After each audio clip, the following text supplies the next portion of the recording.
अस्सलाम वालेकुम। Welcome to the ITN channel. आज की वीडियो में हम लोग पाइथन स्टार्ट करने जा रहे हैं। सबसे पहले हम लोग ये थ्योरी को देखेंगे और इसके बाद हम लोग कोडिंग स्टार्ट करेंगे और हम लोग स्टार्ट से लेके कंप्लीट पाइथन इसी वीडियो के अंदर कवर करने जा रहे हैं। तो सबसे पहले हम लोग देखते हैं कि जी पाइथन क्या है। पाइथन एक प्रोग्रामिंग लैंग्वेज है। इसको फर्स्ट टाइम जो है 1991 के अंदर गाइडो वैन रोसम ने प्रिपेयर किया था। इसको फर्स्ट टाइम जो इसकी रिलीज थी वो 1991 के अंदर गाइडो वैन रोसम नामी एक डेवलपर था, उसने इसको रिलीज किया था। अब इसको हम लोग किस काम के लिए यूज़ कर सकते हैं? इसको हम लोग वेब डेवलपमेंट के लिए भी यूज़ कर सकते हैं। जितनी भी वेब डेवलपमेंट होगी पाइथन के थ्रू वो बैक एंड वेब डेवलपमेंट होगी, इसलिए यहाँ पे सर्वर साइड लिखा है क्योंकि सर्वर साइड जो होती है वो बैक एंड डेवलपमेंट होती है। और इसके बाद हम लोग इसे सॉफ्टवेयर डेवलपमेंट के लिए भी यूज़ कर सकते हैं। इसको हम लोग मैथ के काम के लिए भी यूज़ कर सकते हैं। जितना भी हमारा मैथ का काम होता है जिसमें मैट्रिक्स से लेके और भी जितना मैथ का काम है वो सारा हम लोग इससे कर सकते हैं। और इसको हम लोग स्क्रिप्ट राइटिंग के लिए भी यूज़ कर सकते हैं, जिसमें हम लोग वेब स्क्रैपिंग के लिए यूज़ करते हैं और किसी भी काम के लिए हम लोग इसमें स्क्रिप्टिंग का काम पाइथन के थ्रू कर सकते हैं, जिसमें हम लोग ऑटोमेशन स्क्रिप्टिंग भी कर सकते हैं। और इसमें हम लोग देखते हैं कि पाइथन क्या कर सकती है। तो सबसे पहले जो है पाइथन ये है कि पाइथन के अंदर हम लोग वेब एप्लीकेशंस प्रिपेयर कर सकते हैं और पाइथन को यूज़ करते हुए हम लोग सॉफ्टवेयर्स को यूज़ कर सकते हैं, सॉफ्टवेयर वर्क फ्लोज को क्रिएट कर सकते हैं।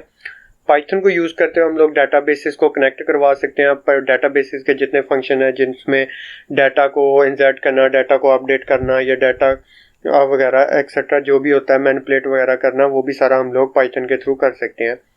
और इससे हम लोग फाइल्स को मॉडिफाई कर सकते हैं, फाइल्स को राइट कर सकते हैं और फाइल्स को रीड कर सकते हैं पाइथन के थ्रू।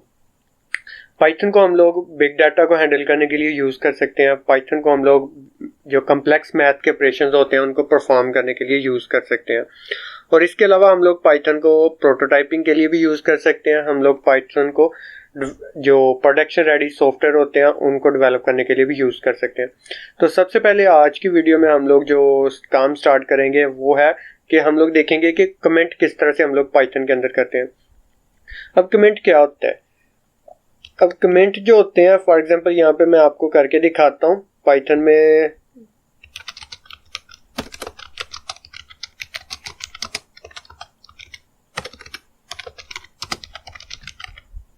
अब ये एक कमेंट है। अगर हम वैसे पाइथन के अंदर लिखते हैं तो वो इसको एरर क्रिएट करता है। फॉर एग्जांपल मैं पहले आपको वैसे लिख के दिखाता हूँ, ये हैश का साइन खत्म करके। तो आप लोग देख सकते हैं कि यहाँ पे इसने एरर दे दिया है। अब कमेंट जो होते हैं वो कोड को रीड करने के लिए यूज़ करते हैं हम लोग, या फिर फ्यूचर में हम लोग दोबारा से इस कोड के ऊपर काम करते हैं तो हमें नहीं पता होता कि किस लाइन के ऊपर हमने क्या काम किया था। तो हम लोग कमेंट को इसलिए यूज़ करते हैं कि वो हमें जो है ना, हम उसको बाद में पढ़ सकते हैं और हमें उसको पढ़ के पता चल जाएगा कि हम यहाँ पे ये काम कर रहे हैं। तो कमेंट को ऐड करने का तरीका ये है कि पाइथन के अंदर आपने हैश का साइन डालना है और आपने जो भी लिखना है वो टेक्स्ट अपने कोड को याद रखने के लिए वो आप लिख सकते हैं। आप ये कह सकते हैं कि ये एक आपके नोट्स की तरह होते हैं जो आप अपने कोड में कहीं पे भी लिखते हैं, ताकि किसी भी लाइन का मतलब समझाने के लिए किसी को, अगर आप किसी के साथ वो कोड शेयर कर रहे हैं या आप खुद को मतलब समझने के लिए कि अगर आप कोई 2 साल बाद या 4 साल बाद आप उस कोड को यूज़ करते हैं, तो इसलिए हम लोग यूज़ करते हैं। अब देखिए मैंने हैश का साइन डाल के जब इसको रन किया तो इसने कोई एरर नहीं दिया।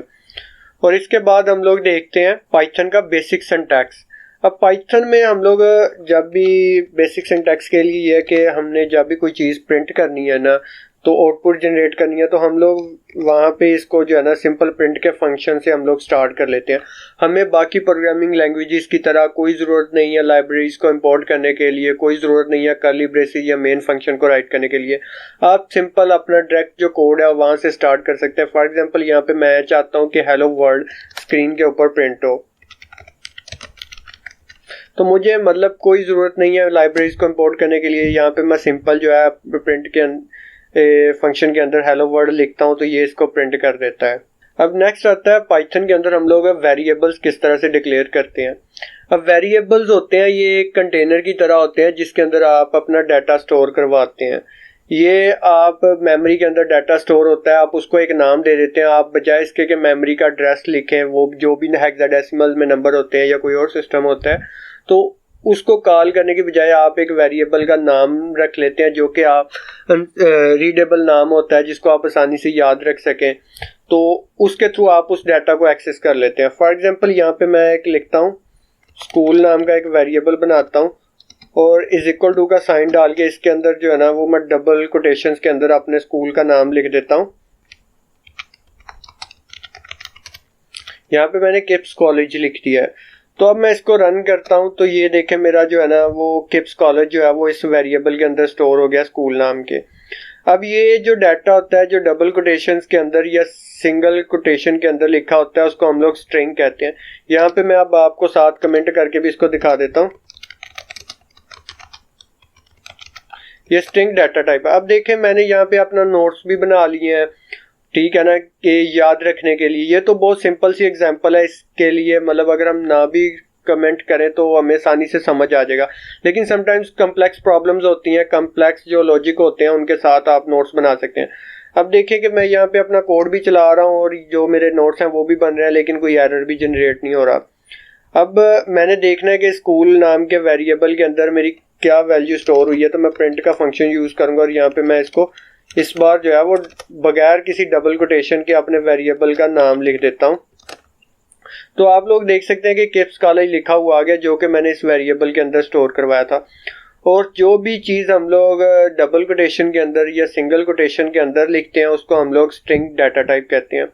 अब इसी तरह से अगर मैंने कोई नंबर स्टोर करवाना है और मैंने उसकी डाटा टाइप जो इंटीजर रखनी है ताकि मैं उसके ऊपर मैथ के ऑपरेशंस परफॉर्म कर सकूं, तो उसको मैं सिंपल लिखूंगा, मैं उसको किसी भी डबल कोटेशन के अंदर नहीं लिखूंगा। फॉर एग्जांपल यहाँ पे मैं लिख देता हूँ मार्क्स। अब पाइथन एक वह लैंग्वेज है जिसके लिए जब आप वेरिएबल डिक्लेयर करते हैं ना, ये जो वेरिएबल आपने डिक्लेयर किया इसके साथ आपको डाटा टाइप नहीं लिखनी पड़ती, मतलब कि ये वेरिएबल किस किस्म का है, ये वेरिएबल स्ट्रिंग वैल्यू स्टोर करवाएगा या इंटीजर वैल्यू स्टोर करवाएगा। आप सिंपल वेरिएबल का नाम लिखते हैं और इक्वल टू का साइन डाल के उसके अंदर कोई भी वैल्यू स्टोर करवा देते हैं। पाइथन ऑटोमेटिकली खुद डिटेक्ट कर लेता है कि ये जो वैल्यू है ये किस किस्म की है, ये इंटीजर है, स्ट्रिंग है, फ्लोट है, किस किस्म की है। ये खुद पाइथन के अंदर ये कैपेबिलिटी है कि वो उसको खुद अंडरस्टैंड कर लेती है। तो यहाँ पे मैं अब फॉर एग्जांपल एक इंटीजर वैल्यू स्टोर करवाता हूँ। इंटीजर के लिए यहाँ पे मैं 89 स्टोर करवा देता हूँ और अब मैं इसको प्रिंट करता हूँ। सॉरी, मैंने यहाँ पे स्पेलिंग्स गलत लिख दी है क्योंकि यहाँ पे जब मैंने वेरिएबल डिक्लेयर किया था तो मैंने इसका कैपिटल एम रखा था, तो यहाँ पे मुझे कैपिटल एम रखना पड़ेगा नाम प्रिंट करवाने के लिए। तो अब देखें यहाँ पे इसने 89 स्टोर करवा दिया, ये एक इंटीजर वैल्यू है। अब इसी तरह से अगर मैंने मतलब कोई पॉइंट्स के अंदर भी वैल्यूज हो सकती हैं, फॉर एग्जांपल आपके मार्क्स हो सकते हैं 80.9, तो इस तरह के हम लोग वेरिएबल्स को क्या कहते हैं और इस तरह की डाटा टाइप को हम लोग क्या कहते हैं, इसको हम लोग कहते हैं इंटीजर या इंट डाटा टाइप। और अब मैं आप लोगों को स्टोर करवा के दिखाता हूँ पॉइंट वाली वैल्यूज। जब हम लोग पॉइंट वाली वैल्यू स्टोर करवाते हैं तो इनको हम लोग float values, float data type, या फिर हम लोग इसको कहते हैं डबल। अगर आपने कोई भी अदर लाइक जावा या C++ वगैरह की लैंग्वेज पढ़ी होगी तो उसके अंदर आप इस तरह की डाटा टाइप्स यूज़ करते हैं। आप वेरिएबल डिक्लेयर करने से पहले डाटा टाइप लिखते हैं, तो आपको इन चीज़ों का ज़्यादा बेहतर तरीके से पता होगा। अगर आपने नहीं भी कोई प्रोग्रामिंग लैंग्वेज पढ़ी तो आपको इन चीज़ों के बारे में जानने की ज़रूरत नहीं है, क्योंकि आप डायरेक्ट पाइथन से स्टार्ट कर रहे हैं और आपको वो चीज़ें अंडरस्टैंड करने की ज़रूरत ही नहीं है जो कि आपने इस लैंग्वेज के अंदर यूज़ ही नहीं करनी। यहाँ पर मैं इसको अब दोबारा से प्रिंट करता हूँ। अब देखें यहाँ पे ये मेरी जो वैल्यू है ये स्टोर हुई थी। इसको हम लोग जो पॉइंट के साथ वैल्यू लिखी होती है इसको हम लोग फ्लोट या डबल कहते हैं डाटा टाइप।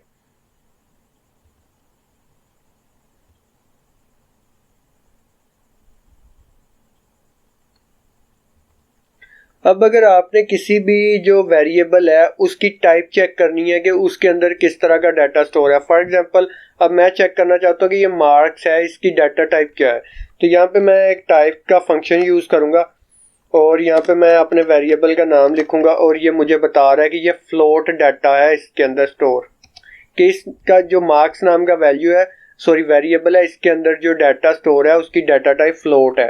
फ्लोट का मतलब मैंने आपको बताया था कि होता है जिसके अंदर हम लोग पॉइंट्स में वैल्यू स्टोर करवाते हैं।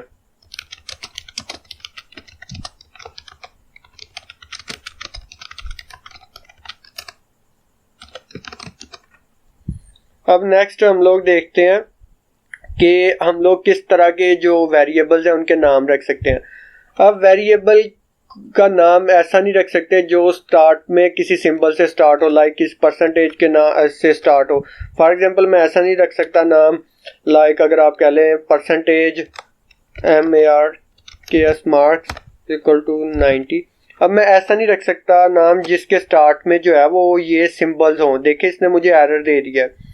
ना ही मैं यहाँ पे डॉलर का साइन यूज कर सकता हूँ, ये देखे इसने एरर दे दिया है। कोई भी वेरिएबल जो है वो किसी भी सिंबल से स्टार्ट नहीं हो सकता।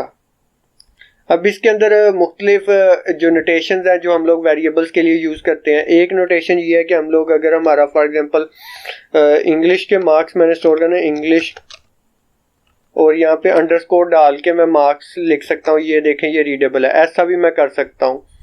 एक नोटेशन ये होती है, एक होती है जिसको हम लोग कैमल केस कहते हैं। कैमल में केस में ऐसा होता है कि आप जो है ना वो पहला जो लेटर होता है ना वो हर वर्ड का वो कैपिटल कर देते हैं। ये इतना रीडेबल नहीं है जितना कि वो पहले वाला था जिसमें हम लोग अंडरस्कोर यूज़ करते हैं। लेकिन आपने एक बात याद रखनी, जब भी आप किसी वेरिएबल का नाम रखें तो आपने उसके जो स्टार्ट है उसमें कोई सिंबल नहीं डालनी, और ना ही आप लोग एंड के ऊपर डाल सकते हैं कुछ प्रोग्रामिंग लैंग्वेजेस में। हम लोग पाइथन का टेस्ट कर लेते हैं कि पाइथन के वेरिएबल के अंदर लास्ट के ऊपर हम लोग से क्या सिंबल्स यूज़ कर सकते हैं, तो नहीं। हम लोग जो वेरिएबल है उसके अंदर सिंबल्स नहीं यूज़ कर सकते सिवाय एक अंडरस्कोर के साइन के। और उसके अलावा ये है कि जैसे पाइथन के अंदर कुछ फंक्शंस हैं, कुछ मेथड्स हैं, उनके नाम है वो भी हम लोग यूज़ नहीं कर सकते। फॉर एग्जांपल यहाँ पे ये प्रिंट है ना, ये एक फंक्शन का नाम है जो कि वैल्यू को प्रिंट करवाने के लिए यूज़ होता है। तो हम लोग देखते हैं कि यहाँ पे ये प्रिंट को कर लिखने देता है तो नहीं लिखने देगा, ये एरर जनरेट करेगा। ये देखें ये यहाँ पे इसने लिखने तो दे दिया, लेकिन समटाइम्स ऐसा होता है ये जुपिटर नोटबुक के अंदर इसको लिखने दे रहा है, लेकिन वैसे पाइथन जो है वो लिखने नहीं देता। आप किसी और एडिटर के अंदर अगर इसको यूज़ करते हैं, ये जुपिटर नोटबुक जो है ये इसको अंडरस्टैंड कर रहा है तो इसलिए ये इसको लिखने दे रहा है, लेकिन आपने इस बात का ख्याल रखना है।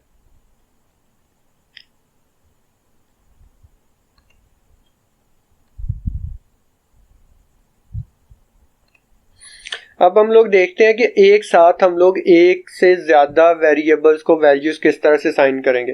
फॉर एग्जांपल यहाँ पे मैं दो वेरिएबल बना देता हूँ, एक ही तरह से मैं कोमा डालता हूँ और वाई, और अब मैं इन दोनों को जो है ना वैल्यूज़ साइन करवा देता हूँ। फॉर एग्जांपल एक्स को मैं दे देता हूँ 89 और वाई को मैं साइन कर देता हूँ 100।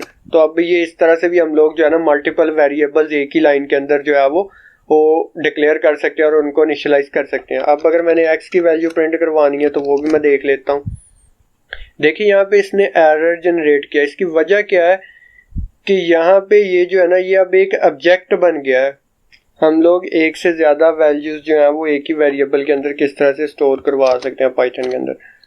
तो अब मैं यहाँ पे 3 वेरिएबल बना लेता हूँ और अब मैं इनको 3 वैल्यूज़ असाइन करवा देता हूँ, और यहाँ पे मैं लास्ट के अंदर जो है वो एक नाम स्टोर करवा देता हूँ। तो अब मैं इसको रन करता हूँ तो ये आप लोग देख सकते हैं कि यहाँ पे जो है ना वो वैल्यूज़ जो हैं वो इनिशियलाइज हो गई हैं। हम लोग पाइथन के अंदर ये काम भी कर सकते हैं, और हम लोग एक ही साथ जो है ना वो वैल्यूज़ भी साइन करवा सकते हैं। फॉर एग्जांपल एक ही वैल्यू जो है वो हम लोग 3 वेरिएबल्स को साइन करवा सकते हैं। ये देखें ये एक ही वैल्यू जो है ये 3 वेरिएबल्स को असाइन हो गई है। तो आप ये भी काम कर सकते हैं, अगर मैं x को कॉल करता हूँ ना, x को प्रिंट करवाता हूँ तो तब भी अली नेम प्रिंट होगा, अगर मैं y को प्रिंट करवाता हूँ तो तब भी जो है वो अली प्रिंट होगा। अब आपने ये तो देख लिया कि डाटा टाइप्स क्या होती हैं, हम लोग इसको प्रिंट किस तरह से करवाते हैं। अब हम लोग कि अगर एक वेरिएबल है उसकी डाटा टाइप कोई और है तो हम लोग उसको चेंज किस तरह से करेंगे। फॉर एग्जांपल यहाँ पे हमने ऊपर जो वेरिएबल कराया था इनिशियलाइज मार्क्स, इसकी वैल्यू जो थी ये 89.7 थी। यहाँ पे मैं आपको प्रिंट करवा के भी दिखा देता हूँ दोबारा से। तो आप लोग देख सकते हैं कि यहाँ पे इसकी जो वैल्यू है ये प्रिंट हो गई है। तो अब अगर मैंने इसकी डाटा टाइप चेंज करनी हो तो आपको मैं यहाँ पे इसकी डाटा टाइप भी प्रिंट करवा के दिखा देता हूँ।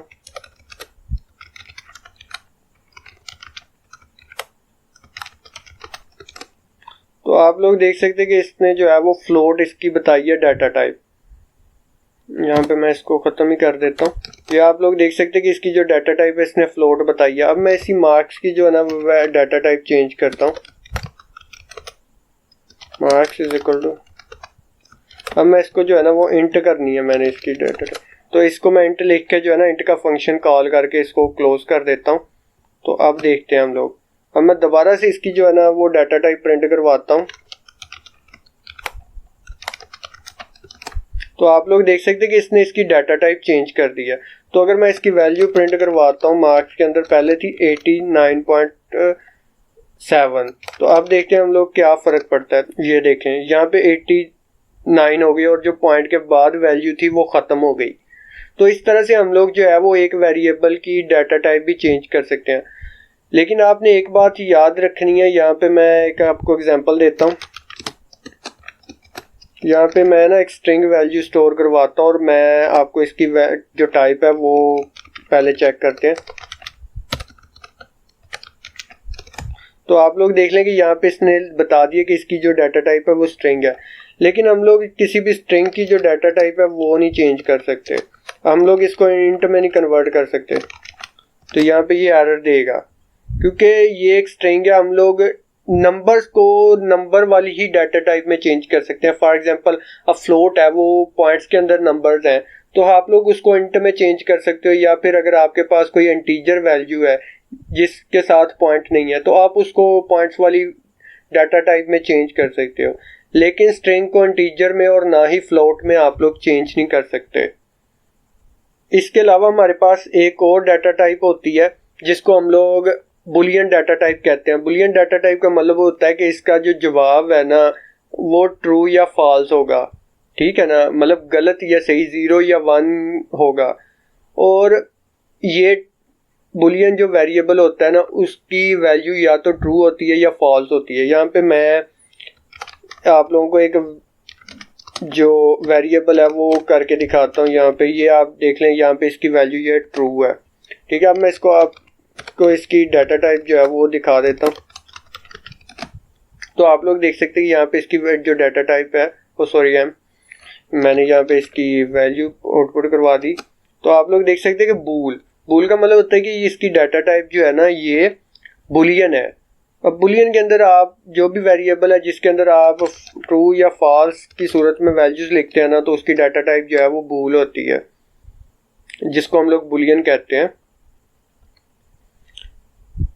अब हम लोग कुछ मैथ के ऑपरेशंस परफॉर्म कर लेते हैं, लाइक सब्ट्रैक्शन, मल्टीप्लिकेशन, एडिशन वगैरह और डिवीजन वगैरह। और इसके अलावा हम लोग कुछ और भी ऑपरेशंस देख लेते हैं कम्प्लेक्स। सबसे पहले यहाँ पे मैं आप लोगों को एक वेरिएबल 2 बना लेते हैं, number_1। और आपने एक बात ये याद रखनी कि आपका कोई भी वेरिएबल जो है ना वो स्टार्ट जो है ना वो नंबर से नहीं होगा, वो हमेशा किसी अल्फ़ाबेट से, जिस लेटर से स्टार्ट होगा। तो यहाँ पे हम लोग इसके अंदर कोई एक वैल्यू स्टोर करवा लेते हैं फॉर एग्जांपल, और इसी तरह से मैं एक और वेरिएबल डिक्लेयर कर लेता हूँ number2, और इसके अंदर मैं स्टोर करवा लेता हूँ 12। तो आप लोग देख सकते हैं कि ये हमने 2 वेरिएबल बना लिए। अब इनको हमने जमा करना है, प्रिंट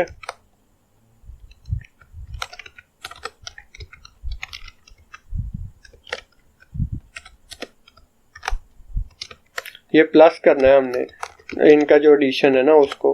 तो अब हम लोग इसको, मैं आप लोगों को प्लस करके दिखाता हूँ। तो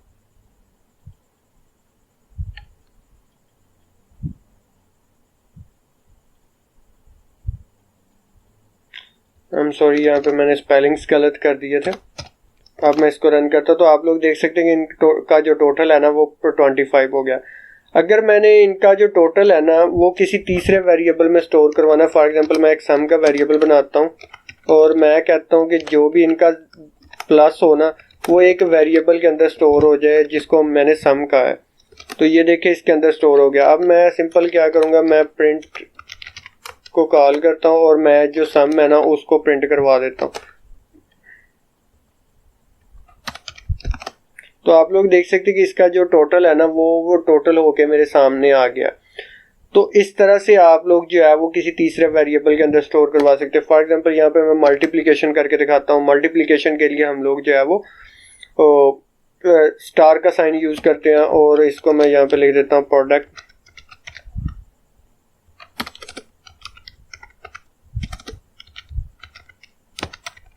आप लोग कोई भी वेरिएबल का नाम रख सकते हैं।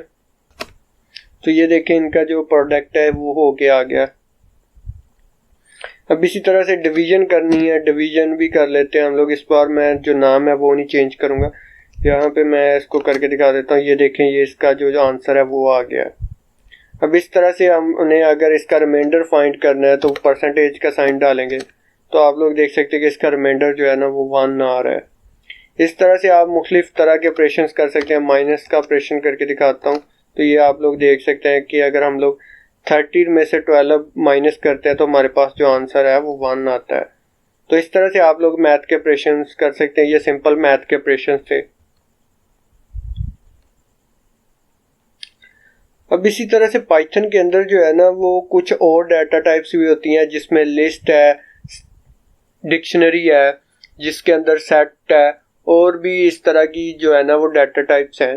तो अब हम लोग लिस्ट को देखते हैं कि लिस्ट हम लोग पाइथन के अंदर किस तरह से बनाते हैं। लिस्ट अरे की तरह की होती है। अगर आपने कोई और प्रोग्रामिंग लैंग्वेज पढ़ी है तो आपको पता होगा अरे क्या होती है। अगर नहीं पता तो मैं यहाँ पे बता देता हूँ।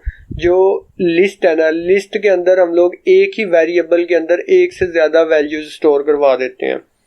फॉर एग्जाम्पल यहाँ पे मैं एक लिस्ट बनाता हूँ। एक वेरिएबल मैंने बना लिया। अब मैंने इसका नाम रखा है फूड आइटम। अब मैं इसके अंदर जो है ना वो एक से ज़्यादा वैल्यू स्टोर करवाऊंगा।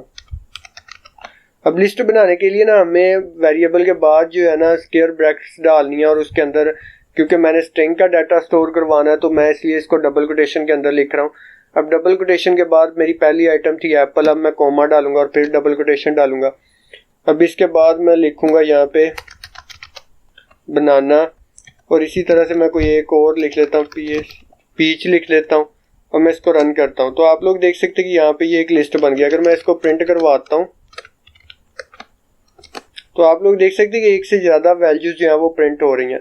अगर मैं चाहता हूँ कि ये जो है ना मेरी एप्पल प्रिंट हो तो ठीक है, यहाँ पे मैं जब प्रिंट की कमांड लगा रहा तो मैं इसके साथ फिर ये ब्रैकेट डालूंगा, स्क्वायर ब्रैकेट, और यहाँ पे जो बनाना है ना ये 0 इंडेक्स के ऊपर है। अब देखने को तो ये फर्स्ट आइटम है, लेकिन जो लैंग्वेज है या मेमोरी के अंदर जब ये स्टोर हो रही है ना तो इसकी जो इंडेक्स होता है वो 0 होता है। मतलब ये कि ये 0 नंबर के ऊपर है। इंडेक्स कहते हैं नंबर को।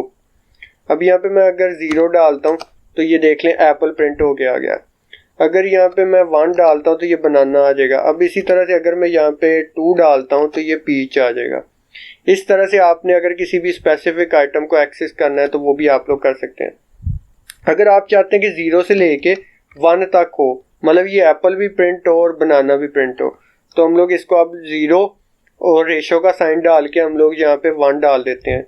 तो ये आप लोग देख सकते हैं कि अभी इसने एक आइटम प्रिंट की है, क्योंकि ये फर्स्ट आइटम को प्रिंट करता है, फर्स्ट इंडेक्स को, लास्ट को ये छोड़ जाता है, क्योंकि इसने 0 से लेके 1 की रेंज के अंदर रहना होता है। अब मैं अगर यहाँ पे 2 लिखता हूँ तो ये देखना अब ये साथ एप्पल और बनाना को प्रिंट करेगा लेकिन पीच को प्रिंट नहीं करेगा। तो आप लोग देख सकते हैं यहाँ पे ये इसने एप्पल और बनाना को प्रिंट कर दिया लेकिन पीच को नहीं करेगा। इस तरह से आप लोग इसको कर सकते हैं। अगर आपने मतलब करना है इसमें कि 0 से लेके 3 तक जाए और ये जो है वो एक आइटम छोड़ के एक प्रिंट करेगा। अब मैंने तीसरा रेशो का साइन डाल के फिर 1 लिख दिया, तो आप लोग देख सकते हैं कि इसने हर एक आइटम को प्रिंट किया। अब मैं इसको 2 डालता हूँ तो ये देखें एप्पल और पीच, मतलब ये कि ये हर दूसरी आइटम को प्रिंट करेगा। फॉर एग्जांपल यहाँ पे मैं एक और आइटम ऐड कर देता हूँ,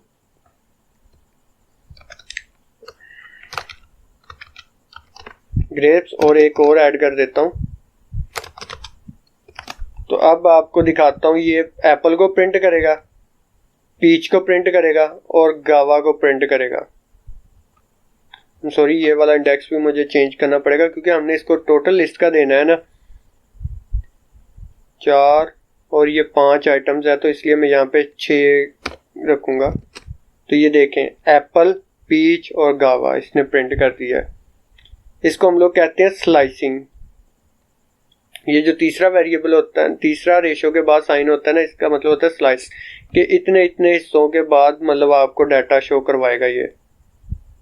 अब देखें आपके पास समटाइम्स ऐसा भी सिनेरियो आता है कि आपको नहीं पता होता आपकी लिस्ट के अंदर कितनी आइटम्स है। अभी तो ये सामने है, मतलब आसानी से आप इसको काउंट कर सकते हैं। बाज़ औक़ात आपकी लिस्ट के अंदर बहुत ज़्यादा डाटा होता है, तो आपने ये चेक करना है कि आपकी लिस्ट के अंदर कितनी आइटम्स है। तो आप लेंथ का जो फंक्शन है उसको यूज़ करते हैं। आप लेंथ डाल के इसको कर्ली ब्रेसेस डालते हैं और आपकी जो लिस्ट है ना उसका आप नाम डाल देते हो यहाँ पे, तो ये आपको बताएगा आपकी लिस्ट के अंदर कितनी आइटम्स है। मैं इसको रन करता हूँ तो ये कह रहा है मेरी लिस्ट के अंदर 5 आइटम्स है। अब हम लोग काउंट कर लेते हैं 1 2 3 4 एंड 5। ये आप लोग देख सकते हैं मेरी इस वक्त लिस्ट के अंदर जो है ना 5 आइटम्स है। इसने ये प्रिंट करके दे दिया। अब आप अपनी लिस्ट के अंदर जो है वो मुख्तलिफ डाटा टाइप्स का डाटा भी स्टोर करवा सकते हैं। फॉर एग्जांपल यहाँ मैं इसी लिस्ट को कॉपी करता हूँ, यहाँ पे मैं इसको दोबारा करता हूँ और यहाँ पे जो है ना मैं इसको सेकंड वैल्यू जो है इसको बुलियन कर देता हूँ और जो ये सेकंड लास्ट है इसको मैं इंटीजर कर देता हूँ। तो अब देखता हूँ मैं करके, यहाँ पे ये देखे कोई एरर नहीं। अब मैं टोटल लिस्ट को प्रिंट करवाता हूँ तो आप लोग देख सकते हैं कि ये मुख्तलिफ डाटा टाइप्स का जो डाटा है इसके अंदर स्टोर है, कि आप अपनी लिस्ट के अंदर मुख्तलिफ डाटा टाइप्स का डाटा भी स्टोर करवा सकते हैं।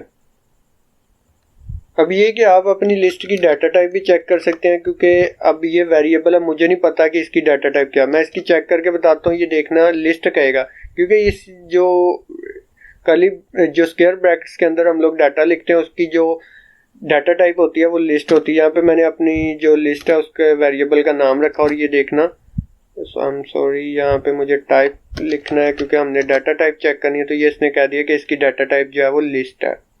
अब हम लोग एक काम और करते हैं यहाँ पे।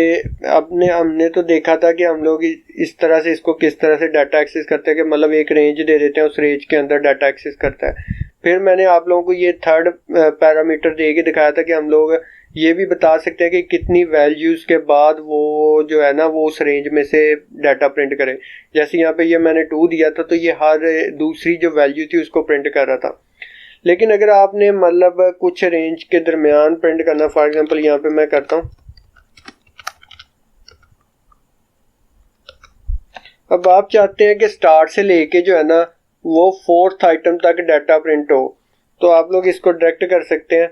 ये स्टार्ट में 0 ना लिखें, आप लोग यहाँ पे 5 कर दें तो ये 4th आइटम को प्रिंट कर देगा। ये देखें 1 2 3 4 और ये 5 इसने प्रिंट कर दिया।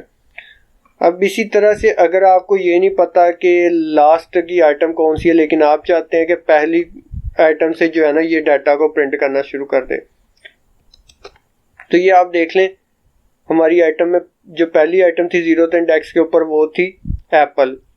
इसने हमने यहाँ पे 1 दिया और हमने ये कहा कि हमें नहीं पता लास्ट की आइटम कौन सी है और किस इंडेक्स के ऊपर है। हमने लास्ट वाला जो पैरामीटर था उसको खाली छोड़ दिया, तो इसने जो है ना ये 1 इंडेक्स से लेके लास्ट तक जो हमारी रे थी वो प्रिंट कर दी।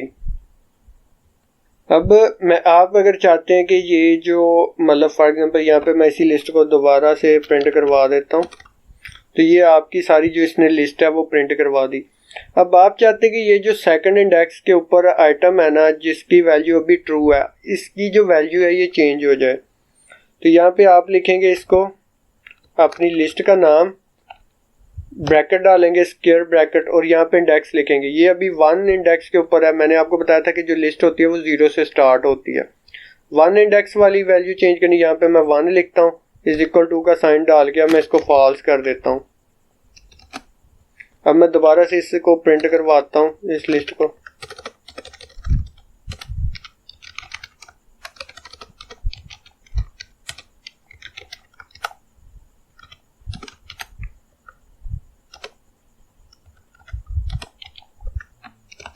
तो आप लोग देख सकते हैं कि जो पहले यहाँ पे ट्रू लिखा हुआ आ रहा था, जब हमने इसको चेंज किया तो अभी यहाँ पे ये फॉल्स लिखा हुआ आ रहा है। तो आप इस तरह से किसी भी जो लिस्ट के अंदर इंडेक्स है उसकी वैल्यू चेंज करवा सकते हैं। अब इसके बाद लिस्ट के मुख्तलिफ मेथड्स हैं जिनके थ्रू आप वैल्यूज़ या तो लिस्ट के अंदर इंसर्ट कर सकते हैं, मतलब ऐड कर सकते हैं, या उसमें से डिलीट कर सकते हैं या अपडेट कर सकते हैं। फॉर एग्जांपल आप चाहते हैं कि आपको नहीं पता आपकी लिस्ट कहाँ पे एंड हो रही है, लेकिन आप चाहते हैं कि उस लिस्ट के जो आखिर है उसके ऊपर एक वैल्यू ऐड हो जाए। फॉर एग्जांपल यहाँ पे ये मैं अपनी लिस्ट का नाम लिखता हूँ और यहाँ पे मैं अपेंड का एक फंक्शन यूज़ करता हूँ। अब अपेंड पता क्या करता है कि आपकी लिस्ट जो है उसके आखिर में एक वैल्यू ऐड कर देता है। अब मैं चाहता हूँ कि मेरी लिस्ट के एंड के ऊपर ना ऐड हो जाए और वो जो डाटा हो वो स्ट्रिंग हो, इसलिए मैं उसको डबल कोटेशन के अंदर लिख रहा हूँ। मैं चाहता हूँ यहाँ पे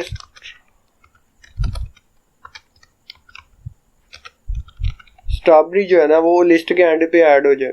मैंने यहाँ पे ये सेल रन किया। मैं दोबारा से अपनी लिस्ट जो है उसको प्रिंट करवाता हूँ, तो आप लोग देख सकते हैं ये जो स्ट्रॉबेरी है ये एंड के ऊपर ऐड हो गया। अब जो ये अपेंड का फंक्शन है, सॉरी मेथड है, इसको मैंने लिखना है, अपनी लिस्ट का नाम लिखा है, डॉट डालें और यहाँ पे अपेंड का फंक्शन यूज़ करते हुए आप इसमें ऐड कर दें वैल्यू। अब इसी तरह से इंसर्ट होता है, लेकिन इंसर्ट के अंदर आप एक उसको रेफरेंस दे देते हैं कि ये जो मेरी आइटम है ये फलां जगह के ऊपर जाए, वो एंड के ऊपर नहीं जाती। वो आपने जहाँ पे उसको लिस्ट के अंदर जो इंडेक्स दिया होता है वो उस इंडेक्स के ऊपर स्टोर हो जाती है। अब मैंने इंडेक्स आपको बताया था कि इंडेक्स होता है लिस्ट के अंदर लोकेशन होती है। जैसे अगर मैंने फर्स्ट आइटम को यूज़ करना है तो मैं 0 इंडेक्स देता हूँ। 0 का मतलब होता है कि फर्स्ट आइटम को ले आए। अगर मैं 1 देता हूँ तो 1 से वो सेकंड आइटम को उठा के ले आता है। अब यहाँ पे मैं अपनी लिस्ट का नाम लिखता हूँ इसी तरह। अब यहाँ पे मैं इंसर्ट कर देता हूँ। अब इंसर्ट में सबसे पहले आप बताते हो किस लोकेशन के ऊपर जाए। फॉर एग्जांपल मैं चाहता हूँ कि ये जो है ना ये 1 के ऊपर आए, मतलब जहाँ पे फॉल्स लिखा हुआ है ना इसकी जगह पे मेरी कोई और आइटम आ जाए और ये फॉल्स जो है ये नेक्स्ट पोजीशन पे चला जाए। यहाँ पे मैं 1 लिखूँगा और यहाँ पे फॉर एग्जांपल मैं लिख देता हूँ ABC। तो अब मैं इसको करता हूँ, अब मैं दोबारा से इसको प्रिंट करवाता हूँ लिस्ट को। तो आप देख सकते हैं कि यहाँ पे जो फॉल्स था, पहले फॉल्स जो था वो सेकंड पोजीशन के ऊपर था। अब देख लें लिस्ट में सेकंड पोजीशन के ऊपर फर्स्ट इंडेक्स के ऊपर ABC है और जो फॉल्स है वो नेक्स्ट चला गया है। अब मैं एक लिस्ट और बना देता हूँ। मैंने इसको नाम दे दिया कुकिंग का। अब इसके अंदर मैं आइटम्स डालता हूँ मैं कोई जनरल सी मतलब 2-4 आइटम्स लिख देता हूँ। अब यहाँ पे ये मैंने एक और लिस्ट बना दी। अब मैं चाहता हूँ कि जो ये वाली जो सेकंड लिस्ट है ना मेरी, ये इस पहली लिस्ट के अंदर ये फूड आइटम वाली लिस्ट के जो आखिर पे है ना ऐड हो जाए, एंड के ऊपर ऐड हो जाए। तो यहाँ पे मैं फूड लिखता हूँ और यहाँ पे मैं डॉट डाल के एक्सटेंड और यहाँ पे मैं अब सेकंड अपनी जो लिस्ट है उसका नाम दे देता हूँ। अब मैं इसको रन करता हूँ तो आप लोग देख सकते हैं यहाँ पे रन हो गया। अब मैं इसको दोबारा से प्रिंट करता हूँ अपनी फर्स्ट लिस्ट को। तो आप लोग देखना चाहिए जो सेकंड लिस्ट की आइटम्स है ये फर्स्ट लिस्ट के एंड के ऊपर होंगी। मैं इसको रन करता हूँ तो आप लोग देख लें कि ये जो मेरी सेकंड लिस्ट की आइटम्स थी ये इसी लिस्ट के अंदर जो है ना वो एंड के ऊपर ऐड हो गई हैं। ये होता है एक्सटेंड का मेथड। अब एक होता है रिमूव का मतलब ये होता है कि अगर आपने लिस्ट में से कोई आइटम रिमूव करनी, फॉर एग्जांपल यहाँ पे मैं अपनी फर्स्ट जो लिस्ट हमने बनाई थी उसमें से ना एक आइटम रिमूव करता हूँ। अब कौन सी आइटम रिमूव करनी मुझे नहीं पता वो किस इंडेक्स के ऊपर पड़ी है। फॉर एग्जांपल मैं चाहता हूँ कि जो मेरी फर्स्ट लिस्ट थी उसमें से रिमूव हो जाए ABC। अब मुझे नहीं पता ये किस इंडेक्स के ऊपर पड़ी है, 1 के ऊपर पड़ी है या लिस्ट के लास्ट में पड़ी है, सेकंड के ऊपर पड़ी है, थर्ड के ऊपर पड़ी है, लिस्ट के मिडल में पड़ी, मुझे नहीं पता इसका इंडेक्स क्या है। मुझे ये पता है कि ये ABC नाम की आइटम जो है ये मेरी लिस्ट के अंदर पड़ी है। मैंने इसको रिमूव करना है, मैं यहाँ पे ये करूँगा और अब मैं दोबारा से लिस्ट को प्रिंट करवाता हूँ। तो आप लोग देख सकते हैं कि यहाँ पे पहले जो है ये फर्स्ट इंडेक्स के ऊपर मतलब सेकंड आइटम जो है वो ABC थी। अब देख लें ये रिमूव हो गई है इस लिस्ट में से। अब इसी तरह से एक मेथड होता है पॉप का। पॉप होता है वो लिस्ट के एंड में से जो लास्ट आइटम होती है उसको रिमूव करता है। अब मैं उसको भी यूज करता हूँ। अब मुझे नहीं पता, मैं यहाँ पे फिलहाल कुछ नहीं लिखता। अब लास्ट आइटम यहाँ पे आप दो देख लें 809 है, लेकिन ये लास्ट आइटम को खत्म कर देगा। ये इसने यहाँ पे बता दिया कि ये लास्ट आइटम थी और इसने लिस्ट में से रिमूव कर दी। तो आप लोग देख सकते हैं यहाँ पे ये लास्ट आइटम नहीं है। अब मैं पॉप को एक बार दोबारा कॉल करता हूँ। अब देखना ये डी आइटम भी नहीं होगी लिस्ट के अंदर हमारी। तो आप लोग देख सकते हैं कि डी वाली भी खत्म हो गई। अब जितनी बार आप ये पॉप को कॉल करते जाएंगे ये लिस्ट में से लास्ट वैल्यू ही है उड़ाता जाएगा। अब अगर आपने किसी स्पेसिफिक इंडेक्स की वैल्यू रिमूव करवानी, फॉर एग्जांपल मैं चाहता हूँ कि ये जो है ना ये फॉल्स रिमूव हो जाए इस लिस्ट में से। अब फॉल्स एप्पल जो है ये 0 इंडेक्स के ऊपर है, मतलब फर्स्ट आइटम है। फॉल्स जो है ये सेकंड आइटम है, इसका मतलब ये है कि इसका इंडेक्स जो है ये 1 है। अब मैं यहाँ पे इसमें 1 ऐड कर दूंगा, ठीक है। अब हम लोग देखते हैं, अब इसने बता दिया ये सेकंड इंडेक्स वाली आइटम जो थी ये फॉल्स थी, इसने जो रिमूव किया। अब मैं दोबारा से अपनी जो लिस्ट है उसको आउटपुट करवाता हूँ। तो आप लोग देख सकते हैं कि यहाँ पे इस लिस्ट के अंदर फॉल्स नहीं है, जो कि सेकंड इंडेक्स के ऊपर था, सॉरी फर्स्ट इंडेक्स के ऊपर था, सेकंड आइटम थी। अब इसी तरह से अगर आपने इस पूरी लिस्ट को क्लियर करना है, पूरी लिस्ट की जितनी भी वैल्यूज है उनको अरेज करना है, तो यहाँ पे आप लिखेंगे फूड, अपनी लिस्ट का नाम, और यहाँ पे क्लियर नाम का एक मेथड है उसको कॉल कर दें, प्रिंट। अब देखते हैं ये लिस्ट खाली हो गई, इस लिस्ट के अंदर कुछ भी नहीं है। अब नेक्स्ट ये है कि फॉर लूप क्या होती है। अब फॉर लूप ये होती है कि जब आपके पास लिस्ट ऑफ आइटम्स होती हैं या बहुत ज़्यादा चीज़ें होती हैं, आप चाहते हैं कि उनको एक एक करके देखें, या फिर उनमें से एक एक आइटम में से आप गुजरें, तो तब हम लोग फॉर लूप चलाते हैं। अब हम लोग चाहते हैं कि ये हमारी लिस्ट है, हम लोग इसी लिस्ट को दोबारा से बनाते हैं।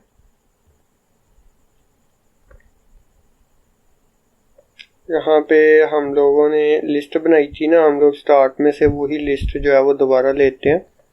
यहाँ पे ये वाली हम लोग लेते हैं। अब इसको हम दोबारा से इनिशियलाइज करते हैं क्योंकि हमने अपनी लिस्ट जो है वो क्लियर कर ली थी। तो अब ये सारी आइटम्स जो हैं ये दोबारा से इस लिस्ट के अंदर आ गई। अब मैं ये चाह रहा हूँ कि पहले ये प्रिंट हो, फिर ये हो, फिर ये हो, मतलब एक लाइन से चीज़ें जो हैं वो प्रिंट हो के आए। तो यहाँ पे मैं फॉर लूप लगाता हूँ, for I in food item, और यहाँ पे ये मैं करली ब्रेस रेशो का साइन डाल देता हूँ, और यहाँ पे प्रिंट आई।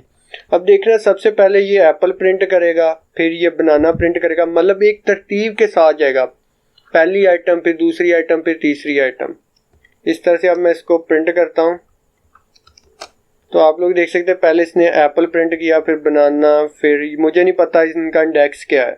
ये ऑटोमेटिकली तरतीब के साथ वो जो वैल्यूज हैं वो प्रिंट हो जाएंगी एक सीक्वेंस के साथ, जिस तरह से ये इस रे के अंदर स्टोर थी।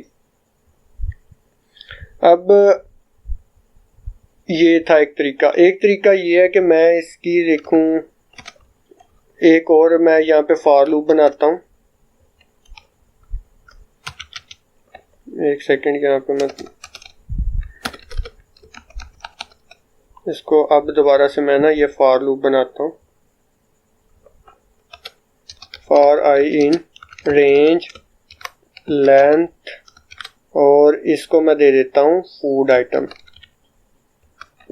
मतलब ये के 0 से लेके जितनी इस अरे की लेंथ है ना उतनी बार ये जो है ना वैल्यू प्रिंट करेगा। फॉर एग्जांपल अब देखना ये लिस्ट है ना, फॉर एग्जांपल ये 5 आइटम्स है, यहाँ पे 1 2 3 4 5 आइटम्स है यहाँ पे। तो मैं चाहता हूँ कि जितनी ये इस लिस्ट के अंदर आइटम्स हो ना उतनी बार ये नंबर प्रिंट करे और एक सीक्वेंस के साथ करे। फॉर एग्जांपल यहाँ पे आई, अब ये देखना ये 1 से लेके 5 तक जो है ना ये नंबर्स लिखेगा। सॉरी ये मैंने रेंज के स्पेलिंग गलत लिखे थे, अब सही है। अब ये देखें 0 से लेके ये मतलब इसने 5 नंबर प्रिंट किए हैं और 0 से स्टार्ट किया है। अब इसी तरह से अगर मैं इस लिस्ट के अंदर जो है एक आइटम और ऐड कर देता हूँ, अब देखते हैं अब ये 5 तक हमें प्रिंट करवाएगा। ये देखें यहाँ पे, ये देखें ये 5 तक प्रिंट कर गया। अब इसी तरह से अगर मैं यहाँ पे अपनी जो है ना वो अब जिस तरह से हम लोग लिस्ट में से इंडेक्स वाली वैल्यूज लेते थे, अगर हम लोग वो स्क्वायर ब्रैकेट के अंदर 1 लिखते थे तो वो जो है ना वो हमें सेकंड आइटम दे देता था उस लिस्ट में से उठा के। अब हम लोग इसी तरह यही काम जो है ना वो अरे के साथ करेंगे। यहाँ पे मैं लिखता हूँ अपनी लिस्ट का आइटम नाम, और यहाँ पे कर्ली ब्रेसेस के अंदर मैं आई लिख देता हूँ। अब ये पहली बार जब ये लूप चलेगी 0 आएगी इसके अंदर, आई के अंदर वैल्यू, जैसे ये 0 पहले प्रिंट हुआ था। अब 0th इंडेक्स जब यहाँ पे आएगा तो ये 0 जो के ऊपर जो वैल्यू स्टोर होगी वो हमें प्रिंट करके दे देगा। इसी तरह से ये देख ले 0 के ऊपर एप्पल थी, इसने एप्पल प्रिंट कर दिया, फिर ये इसने बनाना प्रिंट कर दिया। ये इस तरह से मतलब चलेगा। अब एक तरीका ये था। अब एक लूप होती है वाइल लूप।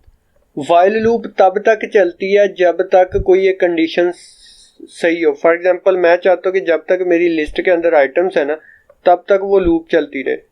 मैं यहाँ पे लिखता हूँ वाइल आई इन, क्या हमारी लिस्ट का नाम था फूड आइटम, और यहाँ पे जब तक इस लिस्ट के अंदर आइटम्स है ना तब तक ये इन लिस्ट की आइटम्स को प्रिंट करता जाए। तो ये देखें यहाँ पे फूड, यहाँ पे ना मुझे ये कंडीशन डालनी पड़ेगी लेंथ। ये देखें अब यहाँ पे मैं अपनी लिस्ट का नाम लिख देता हूँ। अब ये ऐसा करेगा ना जब तक इस लिस्ट की मतलब लेंथ है, मतलब ये आई से कम नहीं हो जाती तब तक ये जो है ना वो ये चलता रहेगा। और यहाँ पे भी मैं अपनी जो है वो इसका नाम डाल देता हूँ।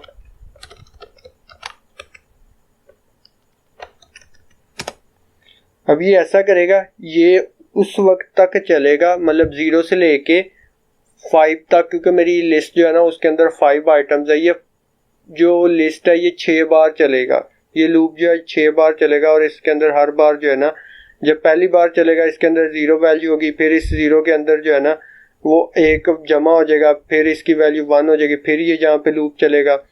अब सेकंड टाइम जब चलेगा इसकी वैल्यू 1 होगी, फिर ये इस तरह से ना 5 बार चलेगा ये लूप। ये देखें ये इस तरह से। अब मैं इसको दोबारा रन करता हूँ। ये इस तरह से ना 5 बार चलेगा।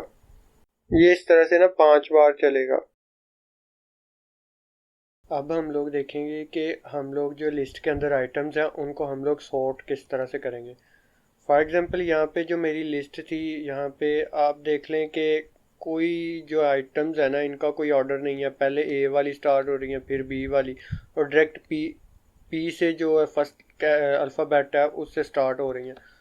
तो अगर हमने अपनी जो लिस्ट है उसको ऑर्डर में अरेंज करना हो तो वो हम लोग किस तरह से करते हैं, तो ये हम लोग इस वीडियो में हम लोग इस हिस्से में देखेंगे।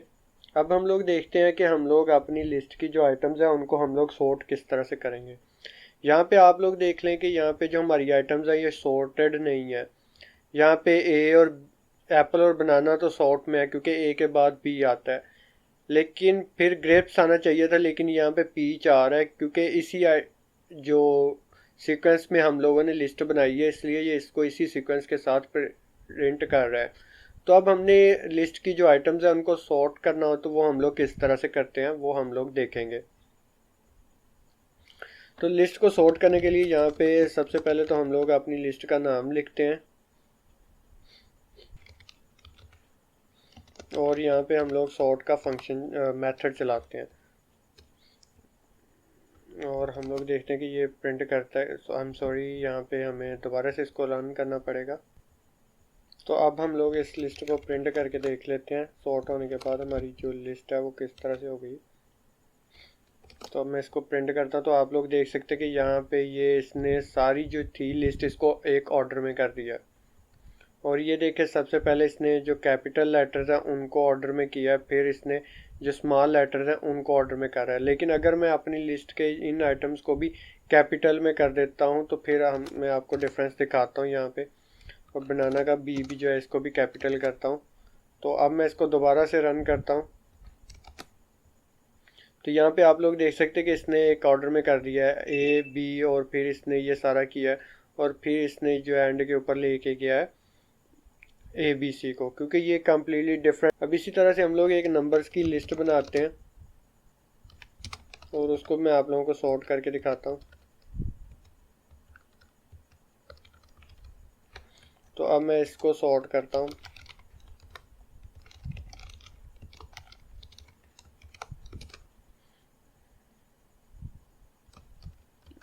ये ऐसे नहीं, ये प्रिंट करेगा जुपिटर नोटबुक के अंदर। अब मुझे दोबारा से इसको नंबर्स लिखने पड़ेंगे। तो अब आप लोग देख सकते हैं कि इसने जो है ना इसको सॉर्ट कर दिया है।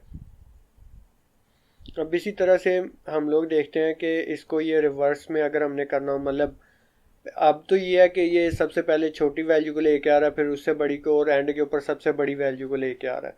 अगर हमने इसको रिवर्स ऑर्डर में करना हो कि सबसे पहले जो है वो बड़ी आइटम आए, फिर उसके बाद छोटी आइटम आए, आप कह सकते हैं कि इसको हमने अगर डिसेंडिंग में अरेंज करना हो, तो डिसेंडिंग में करने के लिए यहाँ पे मैं इसी कोड को दोबारा से कॉपी करता हूँ। और यहाँ पे अब मैं सॉर्ट के फंक्शन के अंदर यहाँ पे लिखूँगा रिवर्स और इसको मैं कर देता हूँ ट्रू। तो अब देखते हैं कि ये देखें, सबसे पहले बड़ी आइटम को लेके आए, फिर उससे छोटी को और सबसे छोटी को एंड के ऊपर। इसने इसको रिवर्स ऑर्डर में जो है वो सॉर्ट कर दिया है। अब एक तो ये था कि आप सॉर्ट के थ्रू भी इसको रिवर्स ऑर्डर में कर सकते थे। एक इसका मेथड और होता है, वो मैं यहाँ पे आपको करके दिखा देता हूँ। यहाँ पे फ़िलहाल तो मैं इसको जो है ना वो सिंपल आपको प्रिंट करके दिखा देता हूँ। ये असेंडिंग ऑर्डर में कर रहा है। अब इसको मैं दोबारा से कॉपी करता हूँ और इस सॉर्ट की जगह पे अब मैं रिवर्स लिख देता हूँ। तो अब ये देखना है, ये इसको जो है वो डिसेंडिंग ऑर्डर में कन्वर्ट कर देगा। तो आप लोग देख सकते हैं कि ये रिवर्स का जो फंक्शन था इसने डिसेंडिंग ऑर्डर में कर दिया। पहले हमने इसको सॉर्ट के थ्रू डिसेंडिंग ऑर्डर में किया था, अब हमने इसको रिवर्स के फंक्शन के थ्रू जो है वो मेथड के थ्रू हमने इसको डिसेंडिंग ऑर्डर में कन्वर्ट कर दिया है। अब अगर हमने एक लिस्ट की आइटम जो है वो किसी दूसरी लिस्ट में कॉपी करनी हो, तो वो हम लोग किस तरह से करते हैं। फॉर एग्जांपल ये मेरे पास एक नंबर्स की थी लिस्ट, जिसको मैंने रिवर्स ऑर्डर में जो है वो अरेंज किया है, किस डिसेंडिंग ऑर्डर में अरेंज किया। अब मैं चाहता हूँ कि ये जो लिस्ट है ये कॉपी हो जाए, रिवर्स ऑर्डर नाम की एक लिस्ट बन जाए, और ये जो मेरी नंबर वाली लिस्ट है ना इसकी एक कॉपी जो है ना वो सेव हो जाए मेरी उस लिस्ट के अंदर जो मैंने अभी रिवर्स ऑर्डर के नाम से बनाई है। तो अब मैंने इसको प्रिंट कर लिया कोड को रन। अब मैं इसको रिवर्स ऑर्डर वाली को प्रिंट करता हूँ। तो आप लोग देख सकते हैं कि उसी लिस्ट की जो कॉपी है वो डाटा सारा कॉपी होके इस लिस्ट के अंदर सेव हो गया। ये होता है कॉपी का मेथड, कि अगर हमने किसी भी लिस्ट का जो डाटा है उसको कॉपी करना है तो हम लोग इस तरह से उसको कॉपी करेंगे। अब यहाँ तक तो जितने भी लिस्ट डाटा स्ट्रक्चर के मेथड से वो मैंने आप लोगों को दिखा दिए, और इसके अंदर हमने लिस्ट के कुछ फंक्शंस भी देखे, जिसमें हमने टाइप देखा कि हम लोग लिस्ट की टाइप चेक करते हैं, और हमने एक फंक्शन देखा था जिसके अंदर हम लोग लिस्ट की जो लेंथ है वो चेक करते हैं। अब हमने लिस्ट के अंदर जितने भी मेथड्स है वो भी सारे देख लिए। अब हम लोग एक नई डाटा स्ट्रक्चर है पाइथन के अंदर जिसको हम लोग टपल कहते हैं। अब टपल का काम ये होता है कि टपल्स को हम लोग मल्टीपल आइटम्स को स्टोर करने के लिए यूज़ करते हैं। जिस तरह से लिस्ट है, लिस्ट के अंदर भी हम लोग एक ही वेरिएबल के अंदर एक से ज़्यादा आइटम्स को स्टोर करते हैं। अब टपल भी यही काम करती है, लेकिन टपल के अंदर डिफरेंस ये है कि टपल के अंदर जितनी भी आइटम्स होती हैं ना वो जिस ऑर्डर के साथ हमने लिख दी है ना, हम लोग उस ऑर्डर को चेंज नहीं कर सकते। फॉर एग्जांपल जिस तरह से हम लोग लिस्ट के अंदर हम सीक्वेंस चेंज कर लेते थे कि हमने सॉर्ट का फंक्शन लगाया तो वो हम लोग उसको उसका जो सीक्वेंस है उसको चेंज कर रहे थे। मतलब वो अगर असेंडिंग में नहीं है तो हम लोग उसको सेंडिंग में लेके आ रहे थे या डिसेंडिंग में लेके आ रहे थे, लेकिन टपल के अंदर हम लोग ये काम नहीं करते। अब टप्पल बनाने के लिए हम लोगों को क्या करना पड़ता है। टप्पल सबसे पहले तो मैं एक अपनी टप्पल को नाम दे देता हूँ।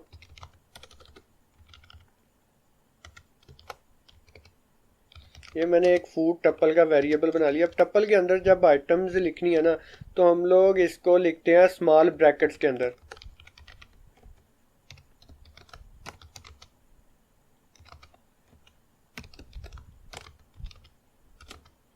अब देखें जो लिस्ट थी उसके अंदर हम लोग जो आइटम्स लिखते थे वो स्क्वायर ब्रैकेट्स के अंदर लिखते थे, लेकिन अगर हमने टप्पल के अंदर टप्पल बनानी है तो हम लोग इसको लिखते हैं स्मॉल ब्रैकेट्स के अंदर। तो अब मैं इसको रन करता हूँ, अब मैं इसको प्रिंट करता हूँ, तो आप लोग देख सकते हैं कि ये एक टप्पल है। अब मैं इसकी जो टाइप है वो चेक करके दिखाता हूँ आप लोगों को।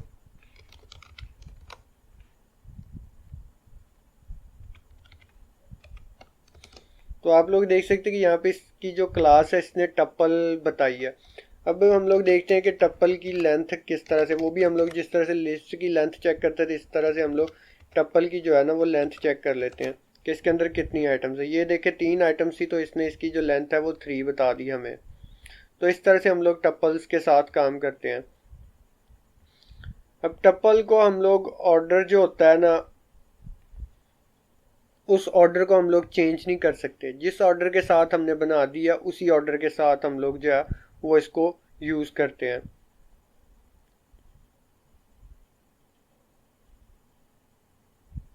अब इसके अंदर ये है कि हम लोग सेम आइटम को टप्पल के अंदर रख सकते हैं या नहीं रख सकते, वो हम लोग चेक करते हैं। अब देखिए ये हमारी एक टप्पल थी, अब मैं इसी टप्पल को दोबारा से कॉपी करता हूँ यहाँ पे, और इसके अंदर मैं एक आइटम और रखता हूँ एप्पल। पहले भी है, हम लोग इसको दोबारा से करते हैं ये चेक करने के लिए कि क्या टप्पल के अंदर हम लोग सेम डाटा दोबारा से सेव कर सकते हैं। तो अब मैं इसको प्रिंट करता हूँ इसी टप्पल को। तो यहाँ पे देख लें आपकी जो टप्पल है उसके अंदर हम लोग सेम डाटा को बार बार स्टोर करवा सकते हैं। मतलब ये कि हम लोग इसके अंदर डाटा डुप्लीकेशन कर सकते हैं। टप्पल की लेंथ चेक करनी भी हमने देख ली, टाइप भी हमने देख ली। अब टप्पल के अंदर जो है वो हम लोग देखते हैं कि जिस तरह से लिस्ट के अंदर हम लोग मुख्तलिफ डाटा टाइप की वैल्यू स्टोर करवा लेते थे, क्या टप्पल के अंदर हम लोग स्टोर करवा सकते हैं। तो यहाँ पे मैं इसको रखता हूँ और यहाँ पे अब जो है मैं एक इसके अंदर कोई इंटीजर वैल्यू स्टोर करवा देता हूँ और एक हम लोग इसके अंदर बूल वैल्यू जो है वो स्टोर करवा देते हैं, बुलियन डाटा टाइप की। अब मैं इसको रन करता हूँ तो आप लोग देख सकते हैं कि टप्पल के अंदर हम लोग मल्टीपल डाटा टाइप्स की वैल्यू भी स्टोर करवा सकते हैं। अब हमने जिस तरह से लिस्ट के अंदर मुख्तलिफ तरीक़ों से वैल्यूज़ जो थी वो एक्सेस की थी, हम लोग टप्पल के अंदर से भी वो वैल्यूज़ जो है वो निकालते हैं। अब फॉर एग्जांपल यहाँ पे मुझे ये फर्स्ट एप्पल चाहिए, इसकी मैं वैल्यू प्रिंट करवानी है, तो ये फर्स्ट आइटम है। अब लिस्ट की तरह से ये है तो देखने में फर्स्ट आइटम है, लेकिन इसका इंडेक्स जो है वो ज़ीरो है, क्योंकि इंडेक्स हमेशा ज़ीरो होता है फर्स्ट आइटम का। तो मैं इसको फर्स्ट आइटम प्रिंट करवाता हूँ तो ये कर रहा है।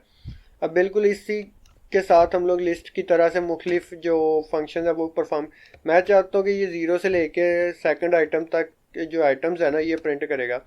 अब ये पता क्या प्रिंट करेगा, ये एप्पल और बनाना प्रिंट करेगा, लेकिन ये सेकंड वाली को नहीं प्रिंट करेगा, क्योंकि सेकंड का मतलब ये है कि इसने इस रेंज के अंदर अंदर रहना है, 0 और 2 के दरमियान में, लेकिन 2 वो इंडेक्स नहीं होगा। तो मैं इसको प्रिंट करता हूँ तो आप लोग देख सकते हैं कि इसने एप्पल और बनाना प्रिंट कर दिया।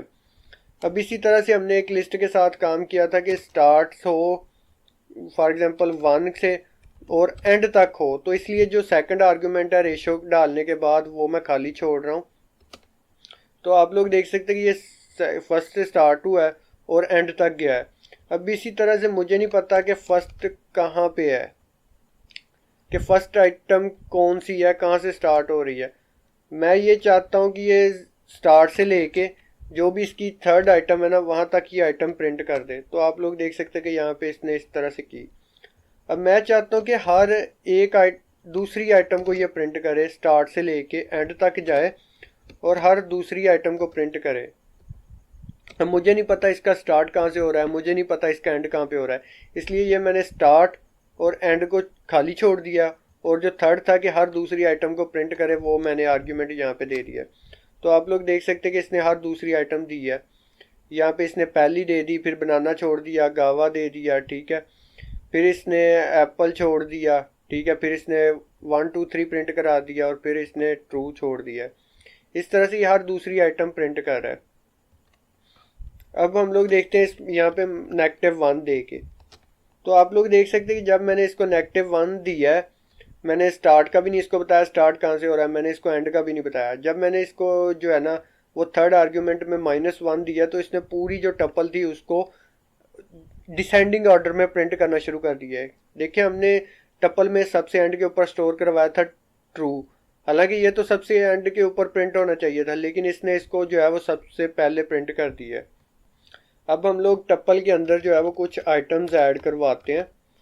हम लोग यहाँ पे पेंड का फंक्शन यूज़ करते हैं। पेंड का फंक्शन मैंने अभी आपको ऊपर लिस्ट में बताया था कि ये लिस्ट के एंड के ऊपर आइटम ऐड करता है। तो अब हम लोग इसी तरह से टप्पल के साथ भी ये यूज़ करते हैं। तो यहाँ पे मैं कर देता हूँ 12, ये मैं इसको फ़िलहाल स्ट्रिंग डाटा टाइप में दे रहा हूँ कि 12 जो है ना इसको टेक्स्ट ले, as a text not as a number consider करे। तो मैं इसको पेंड करता हूँ। तो यहाँ पे ये देख लें इसने जो है वो एरर दे दिया है कि हम लोग जो है वो जब एक बार एक टप्पल डिफाइन कर दी है ना, उसके अंदर जो डाटा स्टोर कर दिया आप उसको चेंज नहीं कर सकते, आप उसके अंदर डाटा ऐड नहीं कर सकते, ये टप्पल का काम है। अब अगर मैंने अपनी इस टप्पल को जो है वो किसी लिस्ट के अंदर कन्वर्ट करना हो तो वो मैं कैसे करूँगा। फॉर एग्जांपल यहाँ पे मैं लिख देता हूँ फूड स्कोर लिस्ट। अब इस टप्पल को मैंने लिस्ट के अंदर कन्वर्ट करना है। यहाँ पे लिस्ट में कन्वर्ट करने के लिए मैं लिस्ट का फंक्शन यूज़ करूँगा और मैं अपनी टप्पल का नाम यहाँ पे दे दूँगा। तो अब देखते हैं यहाँ पे इसने इसको लिस्ट में कन्वर्ट कर दिया। अब मैं यहाँ पे फूड लिस्ट को प्रिंट करवाता हूँ। तो आप लोग देख सकते हैं कि जो मेरी टप्पल के अंदर डाटा था वो अब लिस्ट बन चुका है। मैंने अपनी जो टप्पल थी उससे एक लिस्ट जनरेट करवा ली उसके डाटा से। अब ये है कि हम लोग अपनी जो टप्पल है उसको अनपैक करवाते हैं। अनपैक का मतलब ये है कि इसके अंदर जितनी भी वैल्यूज़ हैं वो हर एक वैल्यू जो है वो हम लोग एक वेरिएबल को साइन कर देते हैं। फॉर एग्जांपल यहाँ पे इस वक्त इसके अंदर कितनी आइटम है, हमारी जो टप्पल थी यहाँ पे 1 2 3 4 5 और 6 आइटम्स थी।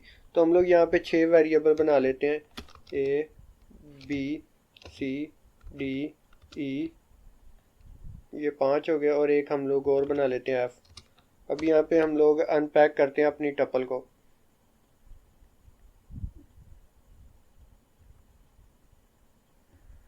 सॉरी यहाँ पे इसको मुझे ब्रैकेट के अंदर लिखना पड़ेगा। अब मैं इसको यहाँ पे अपनी टप्पल का नाम लिख देता हूँ और यहाँ पे ये अनपैक हो गया। अब मैं एक ही वैल्यू को जो है ना प्रिंट करवाता हूँ तो इसके अंदर एप्पल स्टोर होना चाहिए। आई एम सॉरी यहाँ पे मैंने इसको हाँ एप्पल स्टोर होना चाहिए यहाँ पे। तो ये देखें एप्पल। अगर मैं बी को प्रिंट करता हूँ तो बी जो है वो सेकंड आइटम लेके आएगा बनाना। इस तरह से सी को करता हूँ तो ये हम लोग इसको अनपैक करवाते हैं। इसको अनपैकिंग कहते हैं कि जितनी भी इसके अंदर आइटम्स है ना उनको ये अनपैक कर देगा। अब इसका अनपैक का एक तरीका और है जिसको हम लोग स्टेरिक के साथ यूज़ करते हैं। अब देखें यहाँ पे अभी तो मुझे पता था कि मेरी टप्पल के अंदर 6 आइटम्स हैं और मैंने 6 वेरिएबल जो है वो यहाँ पे इनिशियलाइज करवा दिए।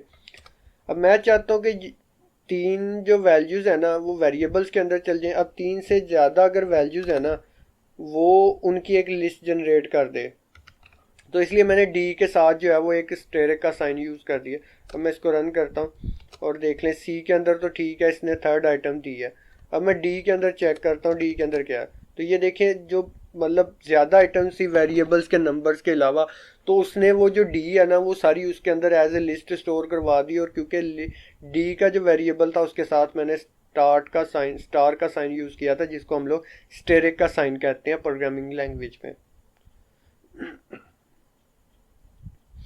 तो इस तरह से हम लोग कर सकते हैं। अगर मैं फॉर एग्जांपल इसको स्टार के साइन को सी के साथ या बी के साथ यूज़ करता हूँ तो फिर क्या होता है वो हम लोग देखते हैं।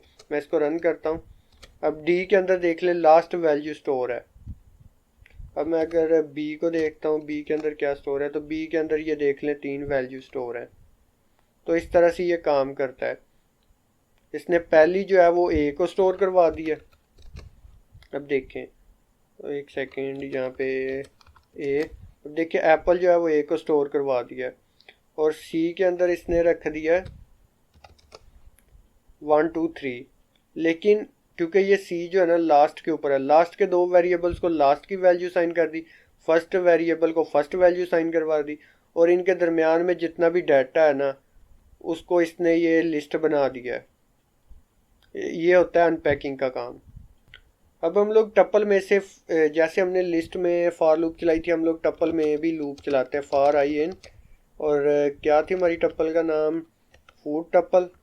अब इसमें से जाए एक एक आइटम को ले और ये इस तरह से प्रिंट कर दे। ये देखे इसने एक एक करके प्रिंट कर दिया। अब इसी तरह से हम लोग वो नंबर के इंडेक्स में चेंज करके फिर मतलब इंडेक्सिंग में चेंज करते हैं और उसका काम फॉर आई इन रेंज कि इस रेंज में चले 0 से लेके जितनी इसकी लेंथ है इस टप्पल की। फॉर एग्जांपल इस टप्पल की लेंथ 6 है तो ये चलेगी 6 तक चलेगी और हर बार जो है ना वो एक 0 से लेके 6 तक चलेगी लूप। प्रिंट अब आई तो देखना 0 से लेके 5 तक जो है ना ये 6 आइटम बनती हैं तो ये 6 मतलब इसने इंटीजर प्रिंट कर दिया। अब मैं चाहता हूँ कि इससे मतलब अगर 0 इंडेक्स के ऊपर कोई आइटम है तो वो उसको प्रिंट कर दे। तो यहाँ पे मैं अपनी टप्पल का नाम लिखता हूँ और यहाँ पे इसको मैं स्क्वायर ब्रैकेट के अंदर डाल देता हूँ। तो ये देखें आप लोग ये लूप चल गई हमारी जो टप्पल्स के आइटम में से।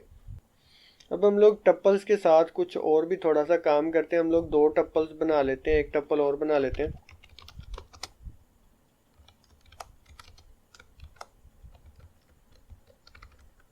ये मैंने एक टप्पल और बना ली। अब 2 टप्पल्स को हम लोग ज्वाइन करते हैं। फॉर एग्जांपल मैं इसको नाम दे देता हूँ सम्स का और ठीक है इसके अंदर मैं एक तो फूड वाली रखता हूँ टप्पल प्लस मैं इसके अंदर स्टोर करवाता हूँ नंबर्स की। तो अब हम लोग देखते हैं इसको ये कन्वर्ट कर रहा है और यहाँ पे हम लोग इसको प्रिंट करवा लेते हैं। तो आप लोग देख सकते हैं कि यहाँ पे इसने 2 टप्पल्स को जो है ना वो कंबाइन कर दिया। सबसे पहले फूड टप्पल हमने लिखी थी, उसने फूड टप्पल्स की आइटम्स ली हैं यहाँ तक। फिर जो हमारी ये नंबर वाली टप्पल थी उसने एंड के ऊपर जो है नंबर्स वाली आइटम्स जो है वो ऐड करवा दी हैं। अब इसी तरह से अगर यहाँ पे मैं आपको दिखाता हूँ, यहाँ पे ना इसको मैं थोड़ा सा और चेंज करता हूँ। यहाँ पे मैं स्टेरिक का साइन यूज़ करता हूँ और इसको मल्टीप्लाई करता हूँ 2 से। तो फिर देखते हैं हमारे पास क्या आता है। तो देखें इसने वो जो हमारी फूड आइटम वाली थी ना टप्पल उसको इसने 2 बार कर दी। यहाँ पे 1 बार हो गई और यहाँ से लेके यहाँ तक ये सेकंड टाइम हो गई। मतलब एक ही टप्पल को जो है ना वो 2 बार इसने कंबाइन कर दिया है। अच्छा अब हमें नहीं पता फॉर एग्जांपल ये टप्पल्स है इसके अंदर जो ये है ना कुछ वैल्यूज हैं वो 4 बार होंगी। फॉर एग्जांपल यहाँ पे देखें एक एप्पल है 1 बार हो गया, ये 2 बार हो गया, ये 3 और ये 4 बार। अब बाज़ का तो हमारे पास टप्पल बहुत बड़ी होती है तो हमें मतलब इस तरह से काउंट करने में जो है ना वो टाइम लग जाता है किसी एक स्पेसिफिक आइटम को। तो यहाँ पे फॉर एग्जांपल मैं अपनी टप्पल का नाम लिखता हूँ और यहाँ पे मैं एक काउंट का मेथड यूज़ करता हूँ और इसके अंदर आर्ग्यूमेंट में मैं अपनी जो भी आइटम है जिसको मैं काउंट करना चाह रहा हूँ कि इस टप्पल के अंदर कितनी बार आई है तो उसको देखने के लिए यहाँ पे मैं डबल कोटेशन के अंदर लिख दूंगा क्योंकि ये एक स्ट्रिंग डाटा है। तो ये देख ले इसने बता दिया कि ये 4 बार रिपीट हुआ है, 1 2 3 और ये 4 बार। इस तरह से अब मैं देखता हूँ कि जो मैंने यहाँ पे यूज़ किया है इंटीजर 1 2 3 ये कितनी बार आया है। तो ये देख लें ये 2 बार आया, 1 और ये 2 बार। अब इसी तरह से मैं देखता हूँ कि जो ट्रू फॉल्स है सॉरी ट्रू डाटा टाइप है बूल डाटा टाइप वो कितनी बार मैंने यूज़ किया। तो ये 2 बार आया, 1 बार यहाँ पे और 1 बार यहाँ पे। तो इस तरह से भी आप किसी स्पेसिफिक आइटम को जो है वो काउंट कर सकते हैं। अब फॉर एग्जांपल मुझे नहीं पता कि बनाना जो है वो किस इंडेक्स के ऊपर है, मतलब किस पोजीशन के ऊपर है लिस्ट के अंदर। तो यहाँ पे एक और मेथड होता है इंडेक्स का। अब इंडेक्स के अंदर यहाँ पे जो है मैं एप्पल लिखता हूँ, सॉरी चलिए एप्पल का ही चेक कर लेते हैं कि एप्पल किस इंडेक्स के ऊपर है। तो यहाँ पे ये देखे इसने फर्स्ट का बता दिया है क्योंकि ये फर्स्ट के ऊपर ही इसने देख लिया इसको। ये बाकी की लिस्ट को नहीं चेक करेगा, इसको जहाँ पे जो वैल्यू मिल जाएगी वहाँ पे ये इसका इंडेक्स रिटर्न करेगा और ये बता देगा और उससे आगे ये लिस्ट को चेक नहीं करेगा। इस तरह से मैं गावा का चेक करता हूँ। गावा जो है ये सेकंड इंडेक्स के ऊपर है, यहाँ पे 0 1 और ये 2। ये देखे इसने सेकंड रिटर्न कर दिया। हालांकि गावा जो है वो इस लिस्ट में इस टपल में आगे भी है लेकिन इसको जहाँ पे कहीं पे फर्स्ट में जो वैल्यू मिल जाएगी उसके बाद जो है ये इसको आगे नहीं देखेगा।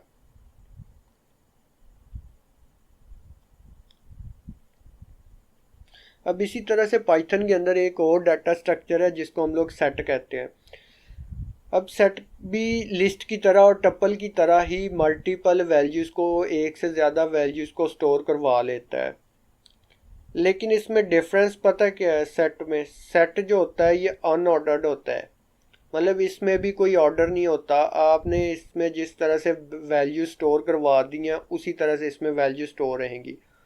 और जिस तरह से हम लोग लिस्ट में से या फिर टपल में से वैल्यूज जो है वो एक्सेस कर रहे थे, फॉर एग्जांपल कि 0 इंडेक्स के ऊपर कौन सी वैल्यू है, 1 इंडेक्स के ऊपर वैल्यू कौन सी है, 3rd इंडेक्स के ऊपर वैल्यू कौन सी है, लेकिन सेट के अंदर हम लोग ये काम नहीं कर सकते।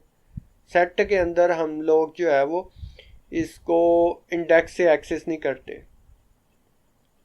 अब इसमें एक बात और है कि जैसे हम लोग लिस्ट को हम लोग जब डिक्लेयर कर रहे थे वो हम लोग स्क्वायर ब्रैकेट से कर रहे थे, जब हमने टपल बनाई तो हमने उसको स्मॉल ब्रैकेट से यूज़ किया, लेकिन जब हम लोग सेट बनाते हैं तो सेट को हम लोग जो है वो यूज़ करते हैं करली ब्रेसेस से। अब मैं यहाँ पे आपको एक सेट डिक्लेयर करके दिखा देता हूँ। यहाँ पे मैं इसको वेरिएबल नाम देता हूँ फूड सेट का, और यहाँ पे एप्पल, और यहाँ पे गावा, यहाँ पे मैं 2 आइटम्स रखता हूँ, और यहाँ पे मैं इसको फूड सेट को, आई एम सॉरी यहाँ पे मैंने स्पेलिंग गलत लिख दी है, फूड सेट। अब यहाँ पे मैं इसको प्रिंट करवाता हूँ, तो ये देखें यहाँ पे ये सेट होता है इस तरह से। अब इसकी भी हम लोग टाइप चेक कर सकते हैं,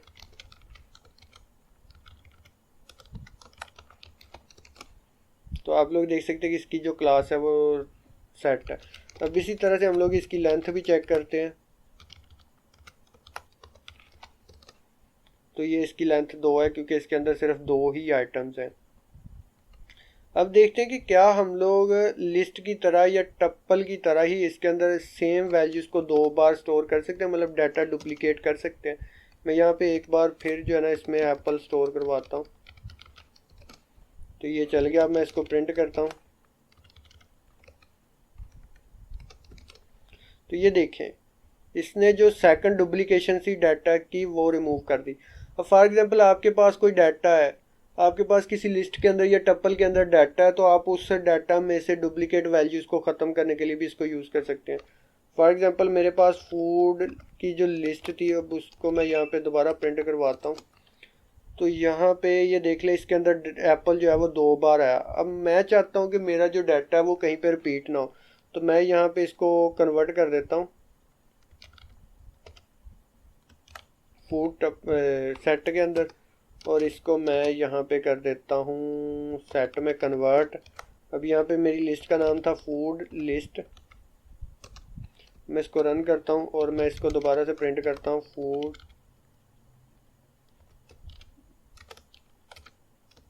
सेट।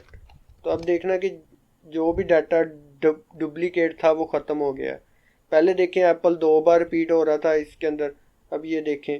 अब मैं इसको दोबारा से जो है वो अपनी लिस्ट के अंदर कन्वर्ट कर लेता हूँ फूड लिस्ट। अब इक्वल टू का साइन डाल के यहाँ पे मैं इसको यूज़ करता हूँ लिस्ट में कन्वर्ट करने के लिए लिस्ट, और यहाँ पे फूड सेट, और यहाँ पे अब मैं इसको दोबारा प्रिंट करता हूँ, तो आप लोग देख सकते हैं कि यहाँ पे जो मेरी लिस्ट है अब इसके अंदर जितना भी डुप्लीकेट डाटा था वो ख़त्म हो गया। अब ये तो वैल्यूज़ कम थी, लेकिन समटाइम्स ज़्यादा वैल्यूज़ हों तो वो उसको आप लोग इस तरह से एक शॉर्ट मेथड के थ्रू जो है डाटा डुप्लीकेशन ख़त्म कर सकते हैं। अब इसके ऊपर भी हम लोग फॉर लूप चलाते हैं, फॉर आई इन। अब जो भी हमारे था फूड अंडरस्कोर सेट, अब इसमें से भी हम लोग लूप के थ्रू जो है ना वैल्यूज़ एक्सेस करते हैं। ये देखे इसने दे दी, लेकिन अब हम लोग अगर इसके अंदर वो इंडेक्सिंग वाला काम करते हैं, जिस तरह से हम लोग फॉर लूप लगा के वो हर एक इंडेक्स की वैल्यू स्टोर करवाते, तो वो क्या हम लोग कर सकते हैं? तो ये कभी भी नहीं हमें करने देगा, क्योंकि जो सेट होता है इसके अंदर हम लोग इंडेक्स नहीं करते क्योंकि इसके अंदर जो डाटा होता है वो अनइंडेक्स्ड होता है। आप लोग इस सेट में से डाटा जो है इंडेक्सिंग यूज़ करते हुए एक्सेस नहीं कर सकते। तो यहाँ पे मैं दे देता हूँ इसको फूड सेट,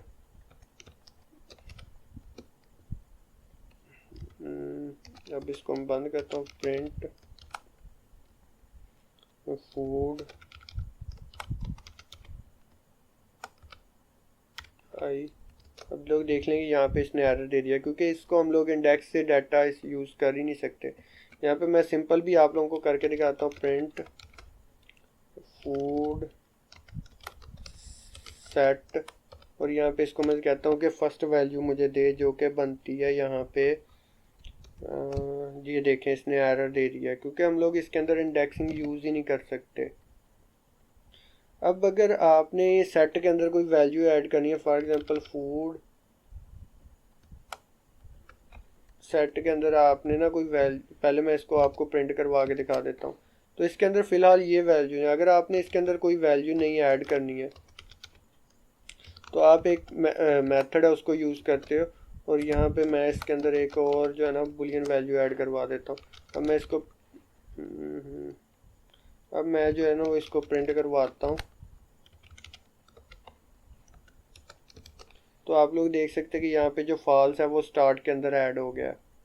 ये होता है ऐड का मेथड। ऐड के मेथड के थ्रू हम लोग इसके अंदर वैल्यू जो है वो ऐड करवा सकते हैं। अब इसमें से अगर आपने कोई वैल्यू रिमूव करवानी हो, फॉर एग्जांपल मैं इसमें से जो है ना वो फॉल्स को रिमूव करवाता हूँ। अब सेट में से जो वैल्यू अगर हमने कोई रिमूव करवानी है तो वो हम लोग किस तरह से करते हैं। अब मैं यहाँ पे फॉल्स को ही रिमूव करवाता हूँ, तो अब मैं इसको दोबारा प्रिंट करता हूँ।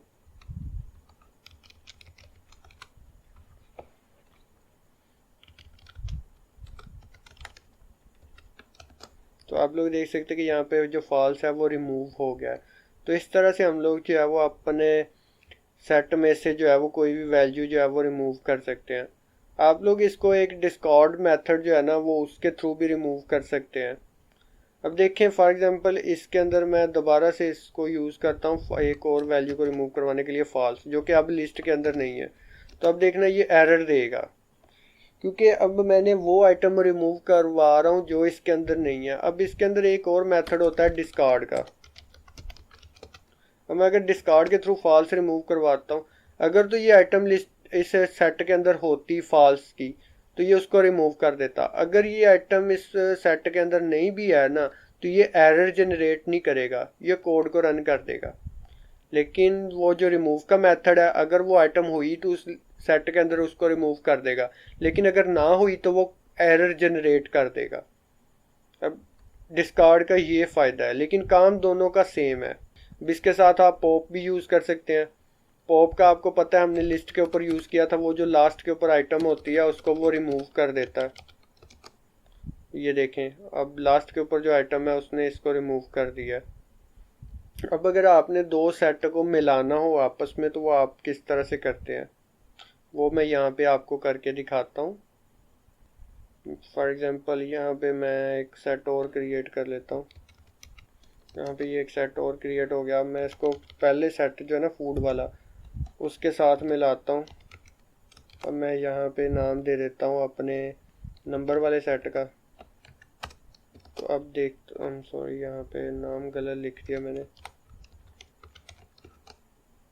अब ये देखें ये दोनों सेट जो है वो मिल गए आपस में। अब इसी तरह से इनमें से अगर कॉमन वैल्यूज़ निकालनी है तो वो हम लोग किस तरह से निकालते हैं।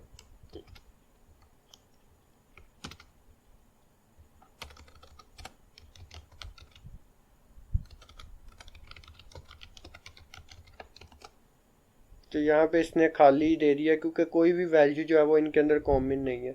यहाँ पे मैं एक और एप्पल ऐड कर लेता हूँ क्योंकि पुराना जो सेट था फूड वाला उसके अंदर हमारे पास एप्पल नाम की एक पहले आइटम थी।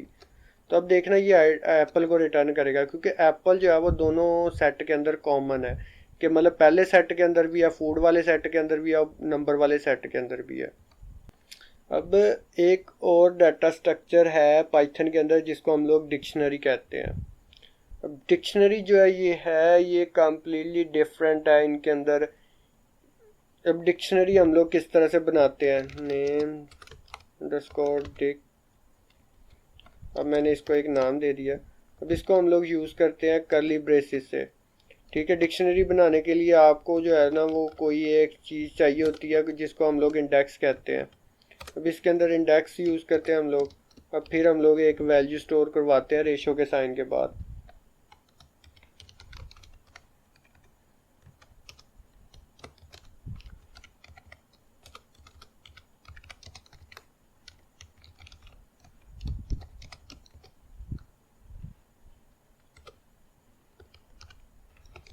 अब ये देखें यहाँ पे इसने एरर दे दिया है, क्योंकि अगर मुझे इसके अंदर कोई वैल्यू स्टोर करवानी है तो उसका इंडेक्स जो है वो सेम होना चाहिए। सॉरी, यहाँ पे कॉमा नहीं यूज़ किया था। अब मैं इसको दोबारा करता हूँ 78, तो अब देखना ये स्टोर हो जाएगी। अब फॉर एग्जांपल यहाँ पे मैंने डिक्शनरी को प्रिंट करवाना है, नेम इसको डिक्शनरी था, अब ये देखें ये सारी प्रिंट हो गई। इसको हम लोग कहते हैं इंडेक्स या की, और ये हमारी होती है वैल्यू। अब ये जो फर्स्ट होती है ना, ये इसको हम लोग की कहते हैं और इसको हम लोग वैल्यू कहते हैं। अब फॉर एग्जांपल मैं दिखाता हूँ कि इसके अंदर जो नेम नाम की डिक्शनरी है ना, इसमें से प्रिंट कर दो रोल नंबर्स को।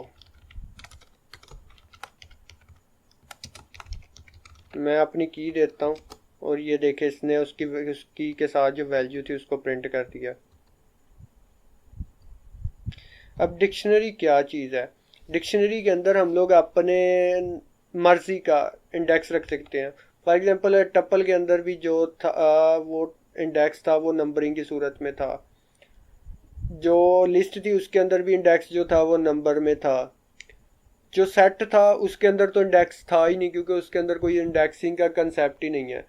लेकिन अगर मैंने कोई अपनी मर्जी का इंडेक्स रखना हो, फॉर एग्जांपल मैंने उसको नंबर में ना रखना हो, मैंने उसको कोई नाम असाइन करना हो, फॉर एग्जांपल जिस तरह से यहाँ पे मैं इंडेक्स रख रहा हूँ जिसको हम लोग डिक्शनरी में की कह रहे हैं, कि मैं अपनी मर्जी का कोई भी रख रहा हूँ। फॉर एग्जांपल मैंने इसको रोल नंबर इंडेक्स बना दिया है, तो मैं उससे उसको एक्सेस कर रहा हूँ। ये फ़ायदा होता है डिक्शनरी का कि आप अपनी मर्जी का इंडेक्स बना लेते हो। लेकिन इसको डिक्शनरी की फॉर्म में इंडेक्स नहीं कहते, इसको डिक्शनरी में की कहते हैं, जो कि आपका डाटा एक्सेस करने के लिए यूज़ होती है। और डिक्शनरीज जो होती हैं ये ऑर्डर्ड होती हैं, ठीक है ना, ये ऑर्डर में आती हैं, ऑर्डर में आप वैल्यूज़ को स्टोर करती हैं। अब क्या आप डिक्शनरी की वैल्यू को जो है वो जिस तरह से हम लोग सेट था, अब सेट के अंदर हम लोग वैल्यू जो थी उसमें अपडेट नहीं कर सकते थे, उसको ऐड नहीं कर सकते थे। लेकिन टप्पल के अंदर हम लोग वैल्यू ऐड कर लेते थे, हम लोग लिस्ट के अंदर वैल्यू ऐड कर लेते थे। इसी तरह से हम लोग जो है वो डिक्शनरी है इसके अंदर वैल्यूज़ ऐड कर लेते हैं। लेकिन लिस्ट के अंदर भी आपने देखा कि हम लोग जो वैल्यू है वो उसको डुप्लीकेट कर लेते थे। हम लोग जो है वो सेट के अंदर भी वैल्यूज़ जो है वो उनको डुप्लीकेट कर लेते थे।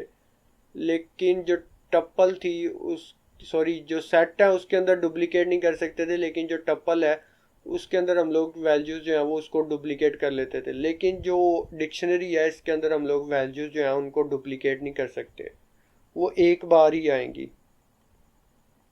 इसकी लेंथ भी हम लोग चेक कर सकते हैं, जिस तरह से हम लिस्ट की लेंथ चेक करते हैं, हम लोग जिस तरह से बाकी चीज़ों की लेंथ चेक करते हैं। मैं यहाँ पे करके भी दिखा देता हूँ।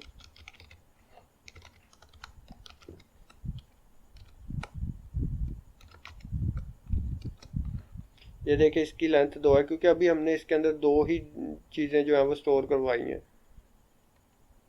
ये 4 नहीं है, ये तो फर्स्ट वाली जो है ना ये है इंडेक्सिंग, लेकिन वैल्यूज़ तो अभी 2 हैं। इस तरह से हम लोग इसकी टाइप भी चेक करते हैं।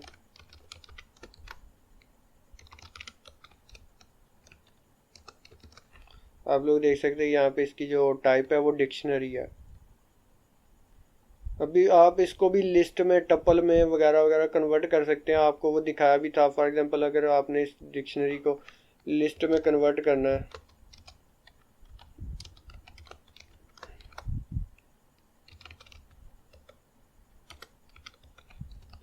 तो देखते हैं इसमें कन्वर्ट किया,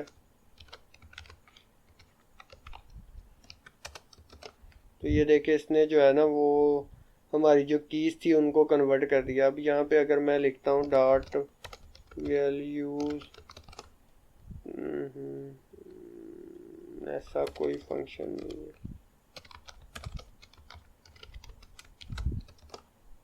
तो अब देखना ये वैल्यूज़ को लिस्ट में कन्वर्ट कर रहा है। अगर यहाँ पे मैं कीज़ कर देता हूँ, बाय डिफ़ॉल्ट तो ये कीज़ को ही कन्वर्ट करता है, तो ये देखना, सॉरी यहाँ पे कीज़ नहीं की आएगा, स्पेलिंग गलत हो गए।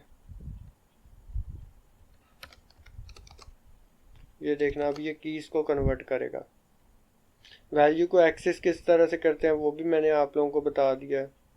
अगर लास्ट आइटम हमने रिमूव करनी है तो वो हम लोग लिख देते हैं नेम। अब मैं यहाँ पे आपको करके दिखा देता हूँ पॉप, तो ये लास्ट आइटम को रिमूव कर देगा।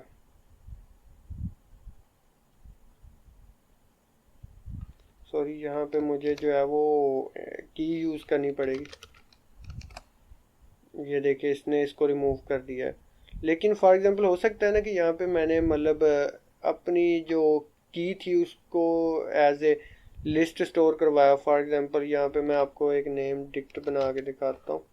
फॉर एग्जांपल हम लोग ऊपर वाली को ही करते हैं। अब यहाँ पे हम लोग जो है ना इसको लिस्ट में कन्वर्ट कर देते हैं नेम्स को।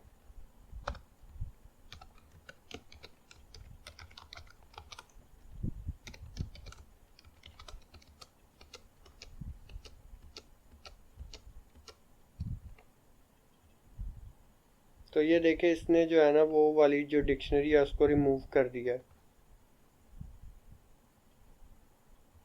अब जो पॉप है ना वो उसी को रिमूव करेगा जो हमने मतलब डिक्शनरी इसमें यूज़ किया। फॉर एग्जांपल अगर मैं डिक्शनरी नेम नाम की कोई और यूज़ करता हूँ इसके अंदर,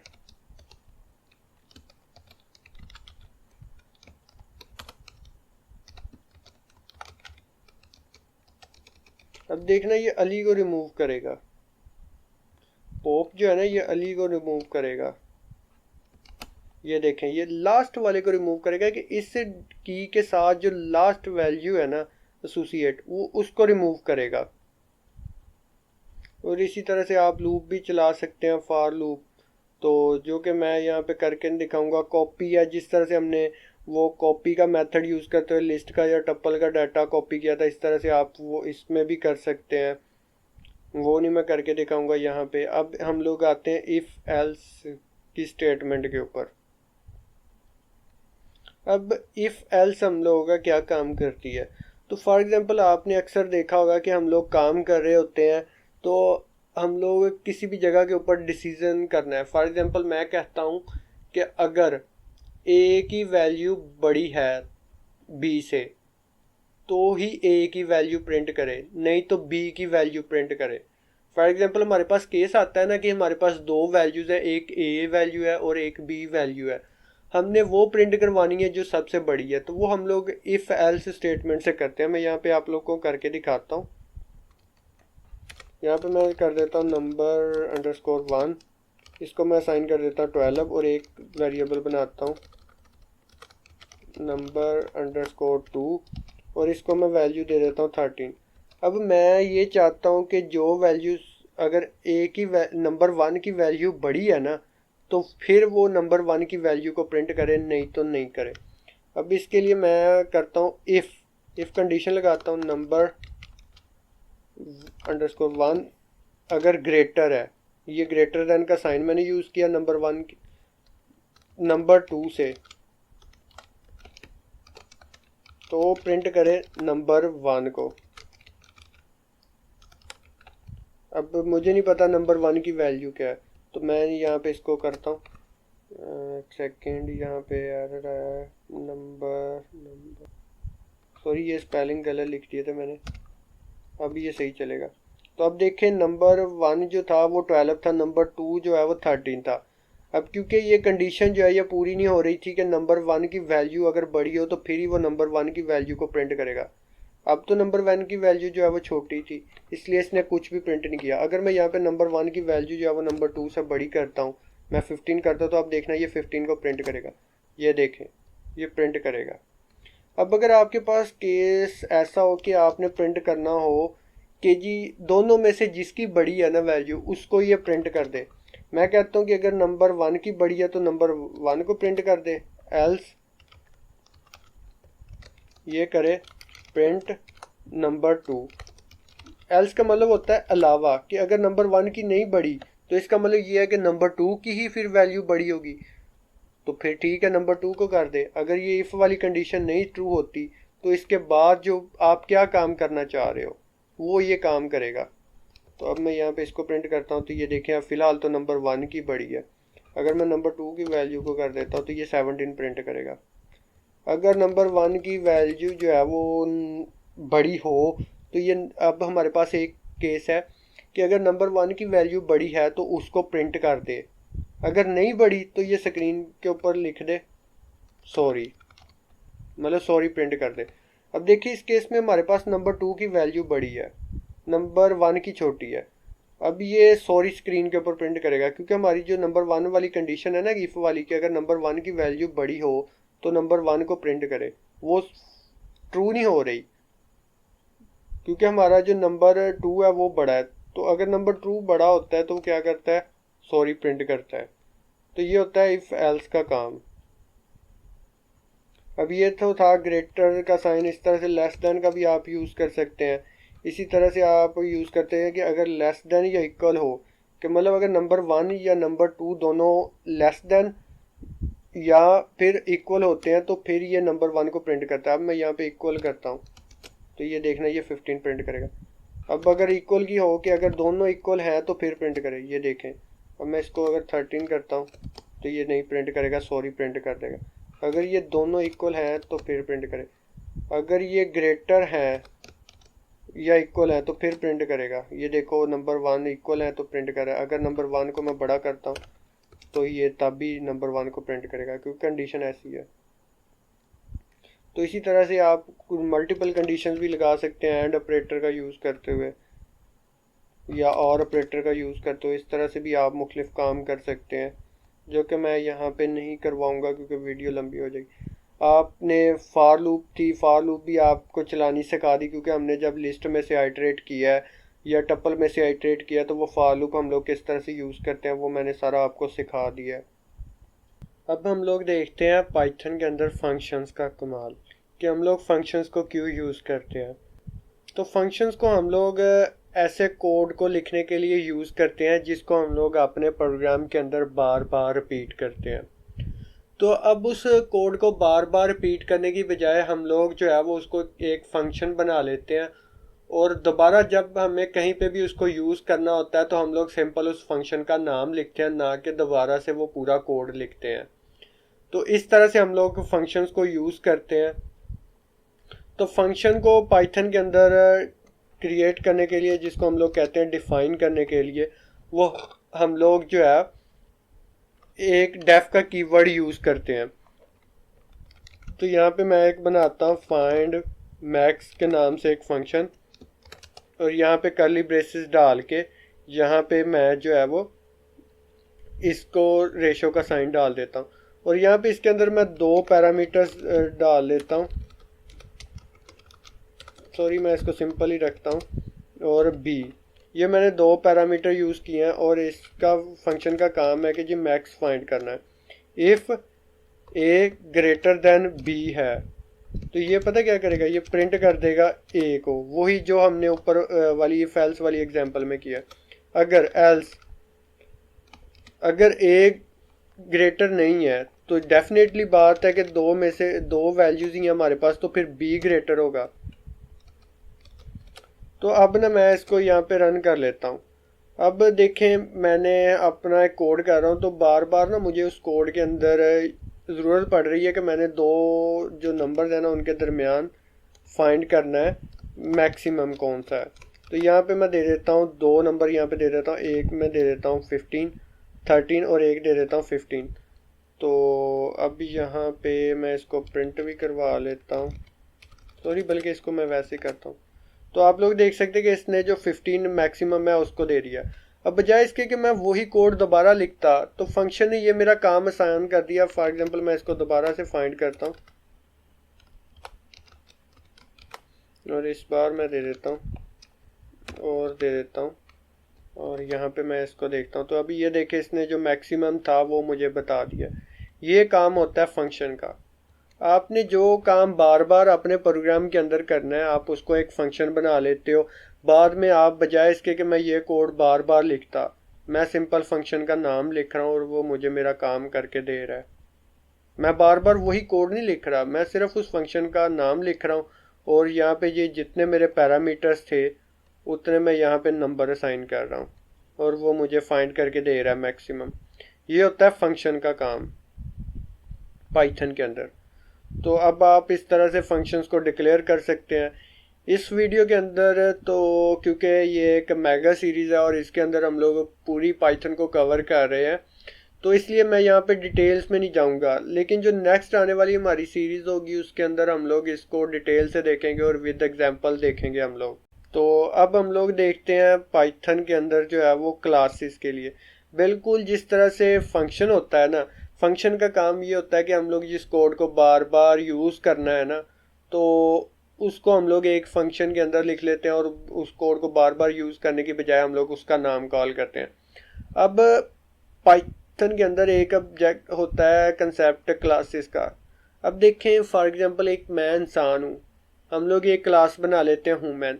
अब मैं बोल भी सकता हूँ, मैं देख भी सकता हूँ, मैं सुन भी सकता हूँ। बोलना क्या मेरा एक फंक्शन है, सुनना मेरा क्या एक फंक्शन है, देखना क्या मेरा एक फंक्शन है। अब देखो एक इंसान की ये खसूसियत है, तो मैं इसको एक मतलब ग्रुप देने के लिए एक क्लास बना देता हूँ ह्यूमन की। उसके अंदर मैं एक फंक्शन बना लेता हूँ सुनने का, देखने का, और आप उसको कह लो कि बोलने का। ठीक है। तो अब बजाय इसके कि अब मैं मेरा नाम फॉर एग्जांपल आईटीएंस है, तो मेरी भी यही खसूसियत है, एक नाम है अली, अली की भी वही खसूसियत है। बजाय इसके कि मैं अली के लिए वो फंक्शंस भी अलग बनाऊं, वो उसके वेरिएबल्स भी अलग बनाऊं, तो मैं एक ऐसा करता हूँ, मैं एक क्लास बना लेता हूँ एक सादा ह्यूमन की। अब बेशक वो आईटीएंस है, बेशक वो अली है, बेशक वो अहमद है। अब सारों के फंक्शंस तो वही हैं, वही काम करते हैं, तो बिल्कुल मैं उसको उसके नाम के साथ यूज़ कर लूँगा। तो यहाँ पे मैं आपको करके दिखा देता हूँ। यहाँ पे एक हम लोग क्लास करते हैं वुमेन। अभी यहाँ पे मैं इसको कर देता हूँ। अभी यहाँ पे मैं जो है ना एक फंक्शन बना लेता हूँ स्पीक।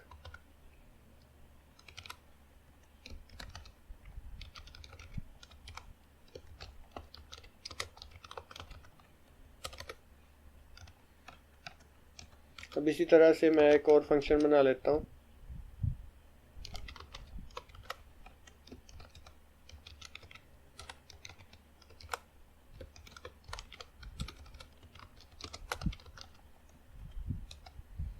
मैं एक और फंक्शन बना लेता हूँ।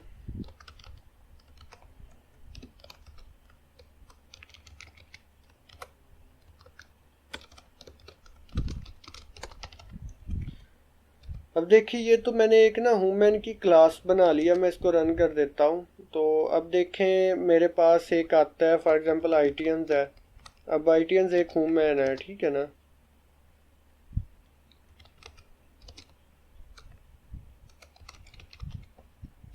मैं सॉरी यहाँ पे गलती हो गई, यहाँ पे भी मैंने ये कर्ली ब्रेसेस डालनी थी। अब ये देखें वुमेन के स्पेलिंग सही है, सॉरी ये न्यू नहीं आना था, वो मैंने पुरानी लैंग्वेज वाला ही कंसेप्ट यूज़ कर लिया। अब देखें आईटीएंस डॉट, अगर मैं यहाँ पे करता हूँ स्पीक, सॉरी यहाँ पे ना मुझे एक और फंक्शन बनाना था डेफ अंडरस्कोर अंडरस्कोर इनिट, और यहाँ पे इसको इस तरह से करना था। और यहाँ पे मैं इसको, बल्कि इसको नहीं, मैं यहाँ पे एक काम और करता हूँ।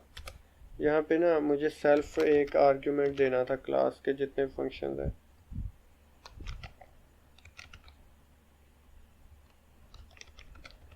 तो अब देखते हैं इसको रन करके कि कोई एरर क्रिएट करता है। देखिए कैन स्पीक।